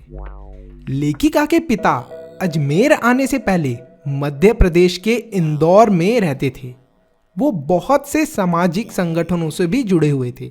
अब सामाजिक मतलब जो सोशल वर्क वगैरह नहीं करते, दूसरों की हेल्प करने का काम हो गया, उस तरीके की चीज़ों से लेखिका के पिताजी बहुत पहले से जुड़े हुए थे। उन्होंने शिक्षा का केवल उपदेश ही नहीं दिया, बल्कि बहुत से बच्चों को अपने घर पर बुलाकर पढ़ाया भी, लिखाया भी, उनकी पढ़ाई का जो भी खर्च आता वो भी उठाया, जिनमें से कई बच्चे ऊंचे ऊंचे पदों पर पहुंचे। लेखिका ने ये सब बातें तब सुनी थी जब उनके घर में खुशी के दिन थे, यानी कि जब सारी चीजें नॉर्मल थी तब वो ये सारी बातें सुना करती थी। लेखिका का ये मानना था कि उनके जो पिताजी हैं वो अंदर से टूटे हुए व्यक्ति थे, जो कि बड़े आर्थिक झटके की वजह से इंदौर से अजमेर आ गए थे। मतलब कोई घर में बहुत बड़ी फाइनेंशियल प्रॉब्लम हुई जिसकी वजह से वो इंदौर से अजमेर शिफ्ट हो गए। उन्होंने अपने बलबूते पर अधूरे अंग्रेजी शब्दकोश को पूरा करने की पूरी कोशिश करी, लेकिन जो उनकी आर्थिक स्थिति थी उसमें कोई भी सुधार नहीं हुआ। लेखिका को ये पता चलता है कि उनका जो व्यक्तित्व है उसमें उनके पिता की कुछ कमियां और खूबियां तो ज़रूर ही आ गई होंगी। लेखिका का रंग काला है और बचपन में वो बहुत ही दुबली और मरियल सी थी, यानी कि बहुत ही पतली सी थी, काली सी थी। उनके पिता को गोरा रंग बहुत पसंद था। लेखिका की एक बड़ी बहन थी जिनसे उनकी हमेशा तुलना की जाती थी, जिस वजह से लेखिका के मन में हानि भावना उत्पन्न हो गई। उसी कारण आज भी जब लेखिका की प्रशंसा होती है तो उनको संकोच होने लगता है, यानी कि जो लेखिका हैं उनके माइंड में ये चीज़ हो गई है कि भाई मैं अच्छी नहीं हूँ, या अपने लिए नेगेटिव उनके माइंड में आ गया है, क्योंकि बचपन में ऐसे उनके साथ डिफ्रेंसिएशन किया जाता था, कंपैरिजन किया जाता था उनका उनकी बहन से। लेखिका की माँ एक अनपढ़ महिला थी। लेखिका की माँ का स्वभाव अपने पति जैसा बिल्कुल ना था। वो अपने पति के क्रोध को चुपचाप सहती और खुद को घर के कामों में व्यस्त रखती थी। अनपढ़ होने के बावजूद भी लेखिका की माँ बहुत ही सहनशील थी। लेखिका की माँ अपने पति के हर अत्याचार को अपना भाग्य समझकर सहती रहीं। उन्होंने अपने परिवार से कभी कुछ नहीं मांगा, बल्कि जहां तक हो सका सिर्फ दिया ही। उसी कारण से लेखिका आज तक उन्हें आदर्श के रूप में स्वीकार ना कर सकी। अब जो लेखिका के जो पिता थे ना, वो मतलब ऐसी स्थिति में क्यों थे, हमेशा क्रोधित क्यों रहते थे? क्योंकि उनके किसी नज़दीक के व्यक्ति ने उन्हें धोखा दिया था। फाइनेंशियली उनको मतलब आर्थिक रूप से उन्हें बहुत ज़्यादा नुकसान हो गया था, जिसकी वजह से वो हमेशा ही क्रोधित रहते थे। लेखिका के 5 भाई बहन थे, जिनमें वो सबसे छोटी थी। जब उनकी बड़ी बहन सुशीला की शादी हुई तो लेखिका लगभग 7 साल की थी। उन्होंने अपनी बड़ी बहन के साथ लड़के और लड़कियों के जो भी खेल होते हैं, जो भी गेम्स वगैरह होते हैं, वो खेले थे। घर पर भाइयों के रहने की वजह से वो ज़्यादा लड़कों वाले गेम तो नहीं खेल पाती थी। उस समय आज की तरह आस पड़ोस का जो दायरा होता है वो नहीं था। यानी कि आज के ज़माने की अगर हम लोग बात करें तो जो आस पड़ोस के लोग हैं वो बड़ा अपने में सिमट कर रहते हैं, लेकिन उस समय जितने भी बच्चे थे आस पड़ोस के वो सब एक साथ मिलके खेला करते थे, किसी के भी घर पे चले जाया करते थे। उस तरीके का माहौल था। आस पड़ोस की कई यादें कई बार लेखिका ने पत्रों के रूप में आरंभिक रचनाओं में इस्तेमाल भी की हैं। 1944 यानी कि 1944 में लेखिका की बड़ी बहन की शादी हो गई। वो कोलकाता चली गई शादी होकर। उनके साथ साथ जो उनके दोनों भाई थे लेखिका के, वो भी पढ़ने के लिए कोलकाता चले गए। उसके बाद लेखिका के पिताजी का ध्यान लेखिका पर गया। लेखिका के पिताजी हमेशा से लेखिका को घर के काम काज से दूर रहने को कहा करते थे, क्योंकि लेखिका के पिताजी का मानना ये था कि रसोई के और जो घर के काम काज होते हैं, इनको करने से जो प्रतिभा है वो एक तरीके से मिट्टी में हम लोग झोंक देते हैं अपनी, यानी कि जो भी हमारा टैलेंट है वो हम मिट्टी में डाल रहे हैं अगर हम घर के काम काज में इन्वॉल्व हो रहे हैं। लेखिका के जो पिताजी थे उनके पास कहीं लोग मिलने के लिए आते थे, अलग अलग मतलब प्रोफेशन से लोग मिलने के लिए आते थे। तो लेखिका जब चाय लेकर जाती थी मेहमानों के लिए, तब पिताजी उन्हें अपने पास ही बिठा लेते थे और बोलते थे बेटा बैठो बैठो इधर। वो इसलिए बिठाया करते थे लेखिका को जिससे देश दुनिया में क्या चल रहा है इसके बारे में लेखिका को खबर लगे। 1945 में लेखिका ने हाई स्कूल पास किया। उसके बाद उन्होंने सावित्री गर्ल्स हाई स्कूल में फर्स्ट ईयर में प्रवेश लिया। अब आप बोलोगे कि हाई स्कूल पास करा, यानी कि उन्होंने 10th पास करके 11th में एडमिशन लिया था। किसमें? सावित्री गर्ल्स हाई स्कूल में। वहाँ उनका परिचय शीला अग्रवाल जी से हुआ, जो उनके कॉलेज की प्राध्यापिका थी। अब प्राध्यापिका का मतलब क्या होता है फटाफट से कमेंट सेक्शन में बता दो, इसका इंग्लिश में मतलब क्या होता है।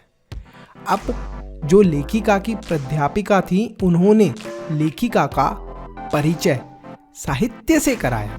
साहित्य का मतलब होता है लिटरेचर, यानी कि जो राइटर्स होते थे ना, जो कहानियां लिखते थे, पोम्स लिखते थे, उन सबसे इंट्रोडक्शन कराया उनकी प्राध्यापिका ने। लेखिका ने साहित्य के माध्यम से देश की स्थितियों को जाना और समझा, जिस कारण से वह स्वाधीनता आंदोलन यानी कि स्वतंत्रता जो आंदोलन था उसमें भी हिस्सा ले सकी। 1947 के मई के महीने में प्राध्यापिका शीला अग्रवाल को कॉलेज प्रशासन से एक नोटिस मिला। नोटिस के अंदर ये लिखा था कि आपने अनुशासनहीनता करी है, इसकी वजह से आपको जॉब से भी निकाल दिया जा सकता है। अब अनुशासनहीनता का मतलब क्या था और ये आखिरकार कॉलेज के प्रशासन ने ऐसा क्यों बोला? अब देखो, कॉलेज के प्रशासन में यानी कि जो कॉलेज का एडमिनिस्ट्रेशन था उसे कंट्रोल कौन कर रहा होगा 1947 में? ब्रिटिशर्स। तो ब्रिटिशर्स ने क्या करा था कि स्पेशली जो प्राध्यापिका थी शीला अग्रवाल, वो बच्चों को सिखा रही थी कि कैसे हम लोग हमारे स्वतंत्रता आंदोलन में पार्टिसिपेट कर सकते हैं। तो उनको कॉलेज से हटाने के लिए ये चाल चली थी। अब प्राध्यापिका के साथ साथ कुछ लड़कियों को भी बोला कि आप जो हो ना, आपके ऊपर भी हम क्या करेंगे, अनुशासन भंग करने में सहयोग करने का आरोप लगाकर आपको भी हम बाहर करेंगे, जिनमें लेखिका भी शामिल थी। इसके अलावा जो 3rd ईयर की कॉलेज की क्लासेस थी उनको भी बंद कर दिया। लेखिका और जो उनकी 1-2 अन्य महिला मित्र थीं, लड़कियां थीं जो उनके साथ, उन सब के प्रवेश पर भी रोक लगा दी। इस बात को लेकर लड़कियों ने कॉलेज के बाहर खूब प्रदर्शन किया, खूब प्रोटेस्ट करा कि भाई हम नहीं सहेंगे ये चीज़। बाद में कॉलेज ने 3rd ईयर की जो क्लासेस थी वो फिर से शुरू कर दी। उस समय लेखिका को क्लास शुरू होने की खुशी तो हुई, लेकिन जब हमारे देश को स्वाधीनता यानी कि स्वतंत्रता मिली तो उस चीज़ की खुशी लेखिका को बहुत ज़्यादा हुई। Hello and welcome everyone. आज हम पढ़ने वाले हैं नौबत खाने में इबादत। इस पाठ को लिखा है यतेंद्र मिश्र जी ने। ये पाठ बिस्मिल्लाह खान जी के ऊपर है। अब आपने बिस्मिल्लाह खान जी के ऊपर एक चैप्टर पहले भी पढ़ा होगा क्लास 9th में, साउंड ऑफ म्यूजिक करके है ना इंग्लिश में चैप्टर।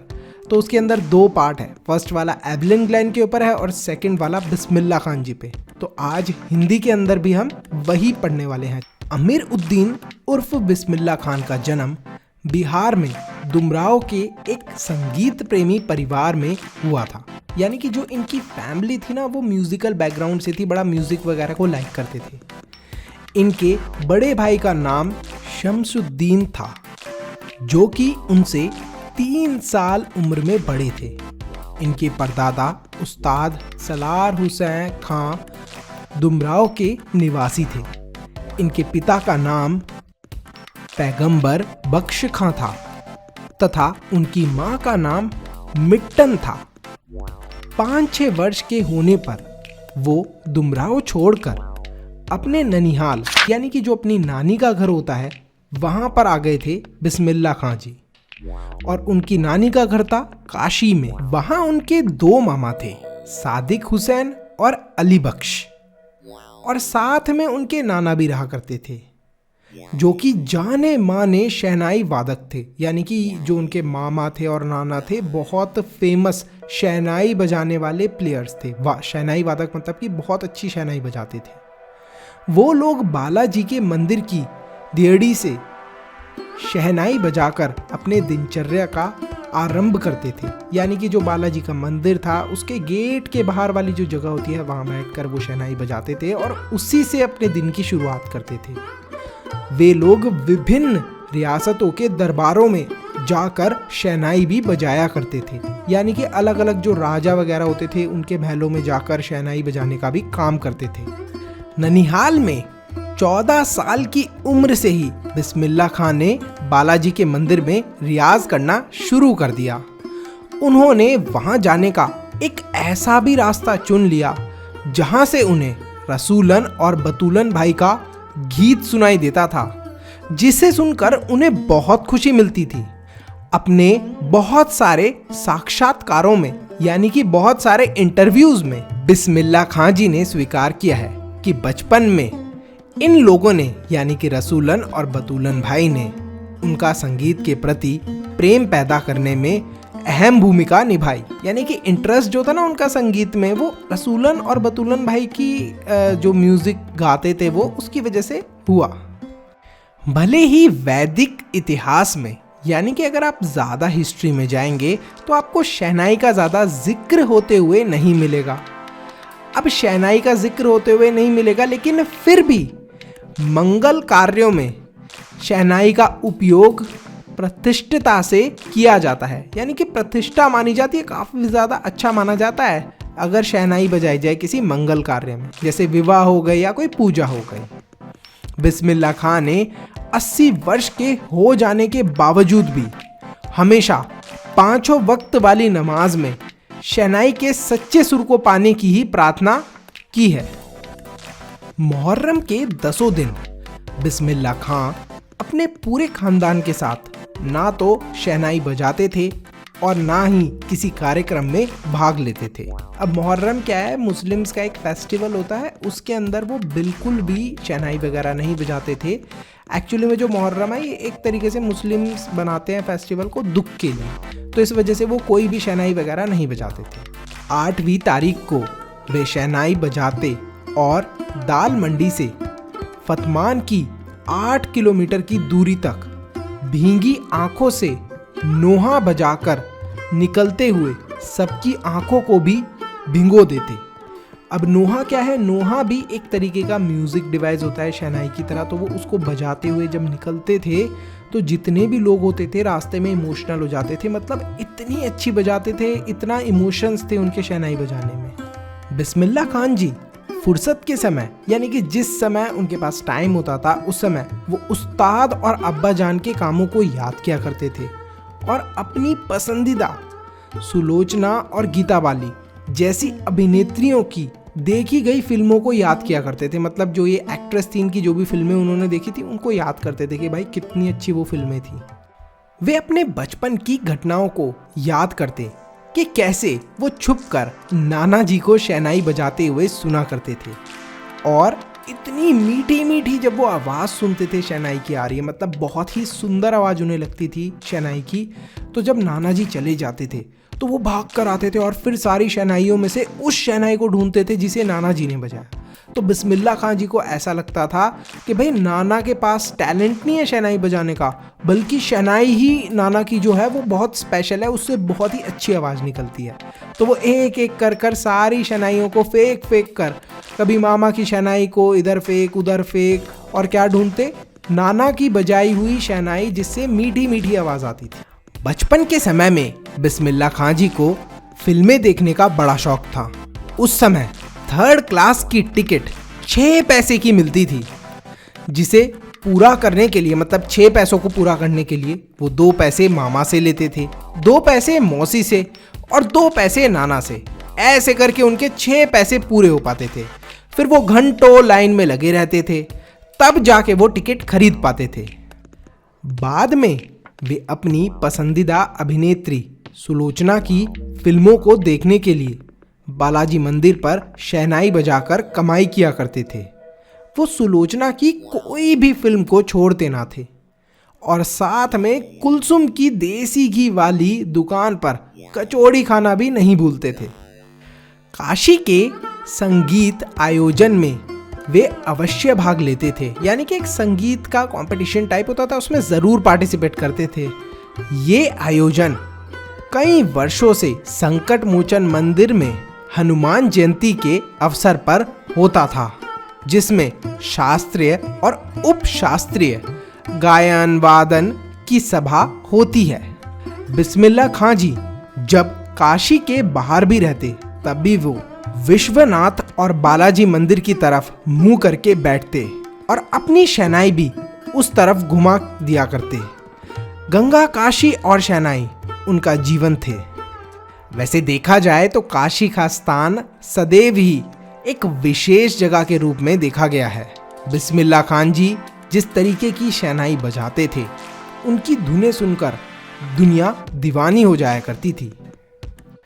सन 2000 के बाद पक्का महल से मलाई बर्फ वालों के जाने के बाद से देसी घी तथा कचौड़ी जलेबी में पहले जैसा स्वाद ना होने के कारण उनको इन सारी चीज़ों की बहुत कमी खलती थी। बिस्मिल्लाह खान जी नए गायक और वादकों में घटती आस्था और रियाज का महत्व कम होने के प्रति बहुत चिंतित थे। यानी कि अब जो नए गायक आ रहे थे ना, ये म्यूजिक को लेकर ज़्यादा इंटरेस्ट नहीं शो करते थे, इतनी आस्था नहीं थी उनकी, और रियाज भी नहीं करते थे। रियाज मतलब प्रैक्टिस भी नहीं करते थे। पहले के जो म्यूजिशियन थे बहुत प्रैक्टिस करते थे वो। बिस्मिल्लाह खान जी का मानना ये था कि हमेशा 2 कौमों में एकता रहे और भाईचारा बना रहे। 90 वर्ष की उम्र में 21 अगस्त 2006 को उन्होंने दुनिया को अलविदा कहा। वे भारत रत्न और अनेकों विश्वविद्यालयों से अलग अलग पुरस्कार प्राप्त कर चुके थे। उन्हें पद्म विभूषण जैसे पुरस्कार भी मिले थे, लेकिन उनको इन सारे पुरस्कारों के लिए नहीं जाना जाएगा, बल्कि उनके संगीत के लिए जाना जाएगा। हमारा ये जो पार्ट है यहीं पे खत्म होता है। Hello and welcome everyone. आज हम पढ़ने वाले हैं संस्कृति चैप्टर को, जिसको लिखा है पंडित आनंद कोसलायन जी ने। तो शुरू करते हैं हमारे चैप्टर को। लेखक कहते हैं कि सभ्यता और संस्कृति 2 ऐसे शब्द हैं जिनका उपयोग अधिक होता है परंतु समझ में कम आते हैं। इनके साथ विशेषण लगा देने से इन्हें समझना और भी कठिन हो जाता है। कभी कभी दोनों को एक ही समझ लिया जाता है, तो कभी कभी इन दोनों शब्दों को अलग अलग समझा जाता है। आखिर ये दोनों एक हैं या अलग हैं? लेखक समझाने का प्रयास करते हुए आग और सुई धागे के आविष्कार का उदाहरण देते हुए कहते हैं कि जब हमने आग का आविष्कार करा तो हमने क्या करा था, हमने पत्थर लिए थे 2, उन पत्थरों को रगड़ा और उन पत्थरों को रगड़ने की वजह से आग उत्पन्न हुई। तो वो हमारी क्या थी? संस्कृति थी। लेकिन बाद में हमने और बहुत सारे उपयोग करना सीखे आग के। जैसे हमने आग का उपयोग करके पानी को गर्म करना सीखा, हमने आग जलाकर खाना बनाना सीखा। फिर धीरे धीरे करके उस आग का उपयोग करते करते हमने क्या करा, हमने घरों में गैस के चूल्हे बना दिए। तो मतलब हमने डेवलप करा, उस आग का इस्तेमाल करा। तो हमने आग को समझा और उसका उपयोग अनेकों चीज़ों में किया। तो देखते ही देखते जो आग है वो हमारी सभ्यता में भी शामिल हो गई, मतलब हमारी लाइफ का एक इम्पॉर्टेंट पार्ट बन गई, हमारी सभ्यता में आकर जुड़ गई आग। आगे सुई धागे का उदाहरण देते हुए लेखक कहते हैं कि लोहे के एक टुकड़े को घिसकर छेद बनाया हम लोगों ने, फिर उसमें हमने धागा पिरोया, फिर अलग अलग जो धागे से टुकड़े थे उन सबको जोड़ा और जोड़कर हमने क्या करा, एक कपड़ा बनाने की कोशिश करी। तो ये हमारी संस्कृति थी। लेकिन बाद में फिर उसी सुई को हमने बहुत सारी अलग अलग जगह उपयोग करा, जैसे हमने मशीन बनाई। अब सुई जो है आपकी और भी बहुत सारी जगह इस्तेमाल होती है, जैसे शूज़ में, और मतलब मल्टीपल जगह यूज़ होती है। तो बाद में हमने जब इसके अलग अलग उपयोग निकाले तो वो हमारी क्या बन गई, सभ्यता बन गई। यानी कि सुई अब हमारी डेली लाइफ के अंदर आकर जुड़ गई। सुई की खोज करना, उसको बनाना, वो क्या थी, संस्कृति थी। अब सभ्यता और संस्कृति में आखिरकार आसानी से फर्क कैसे समझे?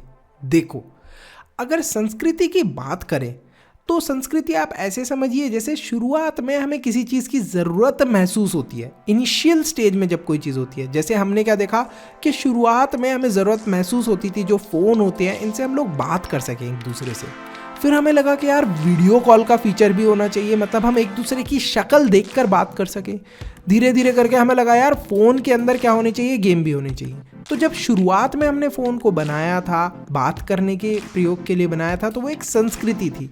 फिर हम उसके अंदर डेवलपमेंट करते गए तो फ़ोन क्या बन गया, एक हमारी सभ्यता का पार्ट बन गया। हम अब उसके अंदर डेवलपमेंट करते जा रहे हैं और शायद फ़ोन के अंदर आगे भी और ज़्यादा डेवलपमेंट होते रहें। आसान भाषा में अगर हम बोलें कि अगर हम किसी भी चीज़ की खोज करते हैं तो हम बोलेंगे उसे कि हमने ये संस्कृति बनाई। अब हम उसे जब किसी अपनी आगे वाली पीढ़ी को सौंपेंगे तो वो अपनी ज़रूरतों के हिसाब से उसमें बदलाव करेंगे और धीरे धीरे करके ये क्या बन जाएगी, आगे वाली पीढ़ियों के लिए सभ्यता बन जाएगी। क्योंकि एक जनरेशन को पास ऑन होगी, फिर दूसरी को पास ऑन होगी तो वो भी कुछ ना कुछ बदलाव करेंगे, फिर तीसरी को पास ऑन होगी वो भी कुछ ना कुछ बदलाव करेंगे। तो ऐसे करते करते आगे वाली जनरेशन तक जब ये जाएगी तो ये क्या कहलाएगी, सभ्यता। यूं तो न्यूटन ने गुरुत्वाकर्षण के सिद्धांत का आविष्कार किया, इसलिए वह संस्कृति कहलाई। परंतु जब न्यूटन के बाद लोगों ने इस संस्कृति को, गुरुत्वाकर्षण की संस्कृति को पढ़कर और ज़्यादा इसमें उपयोग करे तो ये क्या कहलाने लग गई, ये एक सभ्यता कहलाने लग गई। अब देखो, गुरुत्वाकर्षण यानी कि ग्रेविटी की जब हम बात करते हैं तो न्यूटन ने जब वो डिस्कवर करी थी तो वो बहुत ही बेसिक लेवल पे चीज़ें उन्होंने डिस्कवर करी थी। बाद में इसी ग्रेविटी को जब डिटेल्स में साइंटिस्ट पढ़ते गए तो किसी ने ग्रेविटी की फोर्स के बारे में पता लगाया कि अर्थ पर कितनी लगती है। फिर किसी ने ये पता लगाया कि भाई और प्लैनेट्स की ग्रेविटेशनल फोर्स हम कैसे निकाल सकते हैं। इन सारी जानकारी की वजह से ही हम लोग स्पेस में जा पाए। तो आप समझ रहे हो कि कैसे एक संस्कृति की मदद से क्या हुआ, हमारी सभ्यता बनी और सभ्यता का इस्तेमाल करके हम आगे बढ़ सकते हैं। लेखक के अनुसार भौतिक आवश्यकताओं की पूर्ति के लिए सुई, धागे और आग जैसे आविष्कार किए गए। तो इससे क्या बनी, हमारी संस्कृति बनी। और फिर जो हमारी आवश्यकता यानी कि भौतिक आवश्यकता मतलब जो हमारी रिक्वायरमेंट्स होती हैं, फिर हमें इन्हें पूरा करने के लिए आगे क्या करा, हमने इनमें मॉडिफिकेशन करते गए, बदलाव करते गए, धीरे धीरे करके इन्हीं से हमारी सभ्यता बन गई। मुंह के कौर को दूसरे के मुंह में डाल देना। अब इसका मतलब क्या है, यानी कि देखो, अगर आप कुछ खा रहे हो और आपने देखा कि कोई और पर्सन भी भूखा है तो आपने उसे दे दिया खाना पीना। रोगी बच्चे को रात भर गोदी में लेकर माता का बैठे रहना इसी चेतना से प्रेरित होता है। अब देखो, कोई माँ है जिसका बच्चा बीमार है तो वो रात भर उसको लेकर बैठी रहेंगी, उसको लोरी वोरी सुनाएंगी, उसको दवाई खिलाएंगी, तो वो क्या चाहती है कि वो ठीक हो जाए। तो ये हम मनुष्यों के अंदर की जो चेतना है, इसी की वजह से क्या होती है, हमारी संस्कृति बनती है और संस्कृति की वजह से सभ्यता बनती है। 2500 वर्ष पूर्व बुद्ध का मनुष्य को तृष्णा से मुक्ति के लिए उपायों को खोजना। अब देखो जो बुद्ध थे ना, उन्होंने अपना घर परिवार सब त्याग दिया था। किसके लिए? शांति के लिए, पीस के लिए, कि कैसे एक इंसान को शांति मिल सकती है, कैसे एक इंसान को पीस मिल सकती है। तो वो भी एक तरीके की क्या थी, हमारी संस्कृति थी। फिर उसके बाद कार्ल मार्क्स की बात करी गई है। तो कार्ल मार्क्स का मजदूरों के सुखद जीवन के सपना पूरा करने के लिए दुखपूर्ण जीवन बिताना। अब जो कार्ल मार्क्स थे, उन्होंने अपनी जो लाइफ थी बहुत ही मुश्किलों से काटी थी, लेकिन वो चाहते थे शुरू से कि जो मजदूर हैं उनकी जीवन अच्छा गुजरे। तो अब ये क्या थी, उन्होंने एक संस्कृति बनाई। जब उन्होंने ये संस्कृति बनाई कि मजदूरों का जीवन अच्छे से गुजरे, तो एक ये सभ्यता में बदला। सभ्यता कैसे बदली कि उनकी वजह से, कार्ल मार्क्स की वजह से कुछ रूल्स एंड रेगुलेशन आए थे लेबर के लिए, जो मजदूर होते हैं उनके लिए। फिर अब उन लेबर लॉज में धीरे धीरे करके कुछ ना कुछ बदलाव आता रहता है। तो हमने क्या बना ली, उसकी एक सभ्यता ही बना ली संस्कृति से। अब लेनिन की भी बात करी है। लेनिन जो थे वो मुश्किलों से मिली डबल रोटी के टुकड़े को दूसरे को खिला देते थे, ठीक है। इसी वजह से एक संस्कृति बनी। अब उनका भी कुछ ना कुछ कंट्रीब्यूशन रहा, लेनिन का भी।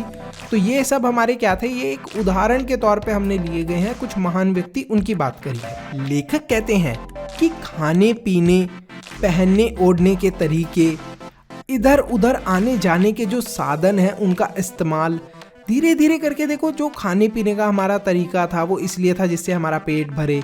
पहनते ओढ़ते हम चीज़ों को इसलिए थे, हमें ठंड से बचाने के लिए, हमें गर्मी ना लगे, हमें कीड़े मकोड़ों से प्रोटेक्ट करने के लिए। इधर उधर जाने के लिए हम अलग अलग चीज़ों का इस्तेमाल करते थे। तो ये क्या थी, शुरुआत में ये संस्कृति थी। अब हमने इसे सभ्यता बना लिया है। धीरे धीरे करके इन चीज़ों में हम बहुत ज़्यादा डेवलपमेंट कर चुके हैं। मानव हित में काम न करने वाली संस्कृति का नाम असंस्कृति है। अब देखो, संस्कृति जब हम कोई चीज़ डेवलप कर रहे हैं तो अच्छी अच्छी चीज़ें नहीं बना रहे, खराब चीज़ें भी बना रहे। जैसे हमने एटॉमिक बॉम्ब बनाया, भाई अच्छे से अच्छी गन बना ली। तो ये सब क्या है, ये असंस्कृति है, क्योंकि ये मानवों के हित में तो काम आने नहीं वाली। अब इसे हम लोग संस्कृति नहीं कह सकते, ये निश्चित ही असभ्यता को जन्म देती हैं। मानव हित में निरंतर परिवर्तनशीलता का ही नाम संस्कृति है। परिवर्तनशीलता मतलब कि कंटिन्यूसली कुछ ना कुछ मानव के, यानी कि ह्यूमंस के और जो हमारे एनिमल्स वगैरह हो गए, इन सब के डेवलपमेंट के लिए कुछ ना कुछ होता रहे, तो उसी चीज़ को हम संस्कृति कहते हैं। ये बुद्धि और विवेक से बना एक ऐसा तथ्य है जिसकी हमें कभी रक्षा करने की जरूरत नहीं पड़ेगी। इसका कल्याणकारी अंश अकल्याणकारी अंश की तुलना में सदा श्रेष्ठ और स्थायी है। यानी कि जो अकल्याणकारी अंश हो गया, मतलब कि जो नेगेटिव संस्कृति हम लोग बनाते हैं, जैसे बम बना रहे हैं, गन बना रहे हैं, अलग अलग खतरनाक चीज़ें बना रहे हैं, तो इन सब के कंपेयर में जो हम लोग नई नई चीज़ें डेवलप कर रहे हैं वो हमेशा ही बेटर रहेंगी। इसीलिए हमें क्या करना चाहिए, हमें जो असंस्कृति है उसको ख़त्म करना चाहिए। और यहीं पर जो हमारा पाठ है वो ख़त्म होता है। आई होप अब आपको संस्कृति और सभ्यता के बीच का फ़र्क समझ में आ गया होगा। देखो, इस चैप्टर से कौन से इंपॉर्टेंट क्वेश्चन है जो बोर्ड में आते हैं वो आप प्रैक्टिस करोगे तो आपके अच्छे मार्क्स आ जाएंगे। अब वो कैसे पता चलेगा कि कौन से इंपॉर्टेंट क्वेश्चन बोर्ड में आ सकते हैं? देखो, इस चैप्टर से हमने PYQs होते हैं previous year question plus important question. अब PYQs में वो वाले क्वेश्चन जो लास्ट 10 ईयर्स में सबसे ज़्यादा CBSE ने इस चैप्टर से दिए हैं रिपीट कर करके। तो एक तो वो प्रैक्टिस कर लो क्योंकि उनके बहुत हाई चांस होते हैं आने के, और दूसरा हम कुछ और इंपॉर्टेंट क्वेश्चंस भी ऐड कर देंगे जो इस बार बोर्ड में आ सकते हैं। लास्ट ईयर का आप फीडबैक ले सकते हो, बच्चों ने 90 प्लस 95 प्लस स्कोर करे हैं हमारा मटेरियल यूज़ करके, तो इसी तरीके से आप भी स्कोर कर सकते हो। सिंपल सी चीज़ है, सब्सक्राइब करना है, उसके साथ में ज्वाइन का बटन है, उस पर क्लिक करके मेंबरशिप परचेज करनी है। आपको 10th के सिर्फ हिंदी के ही नहीं, इंग्लिश के, साइंस के, SST के, इन सारे सब्जेक्ट्स के सैम्पल पेपर और नोट्स मिल जाएंगे। इनको अच्छे से सॉल्व करना तो बोर्ड में 95 प्लस आना आता है। See you in the next video. Best of luck for your exam, और आई होप आप 95 प्लस स्कोर करो। MKG को भी फटाफट से सब्सक्राइब कर लो।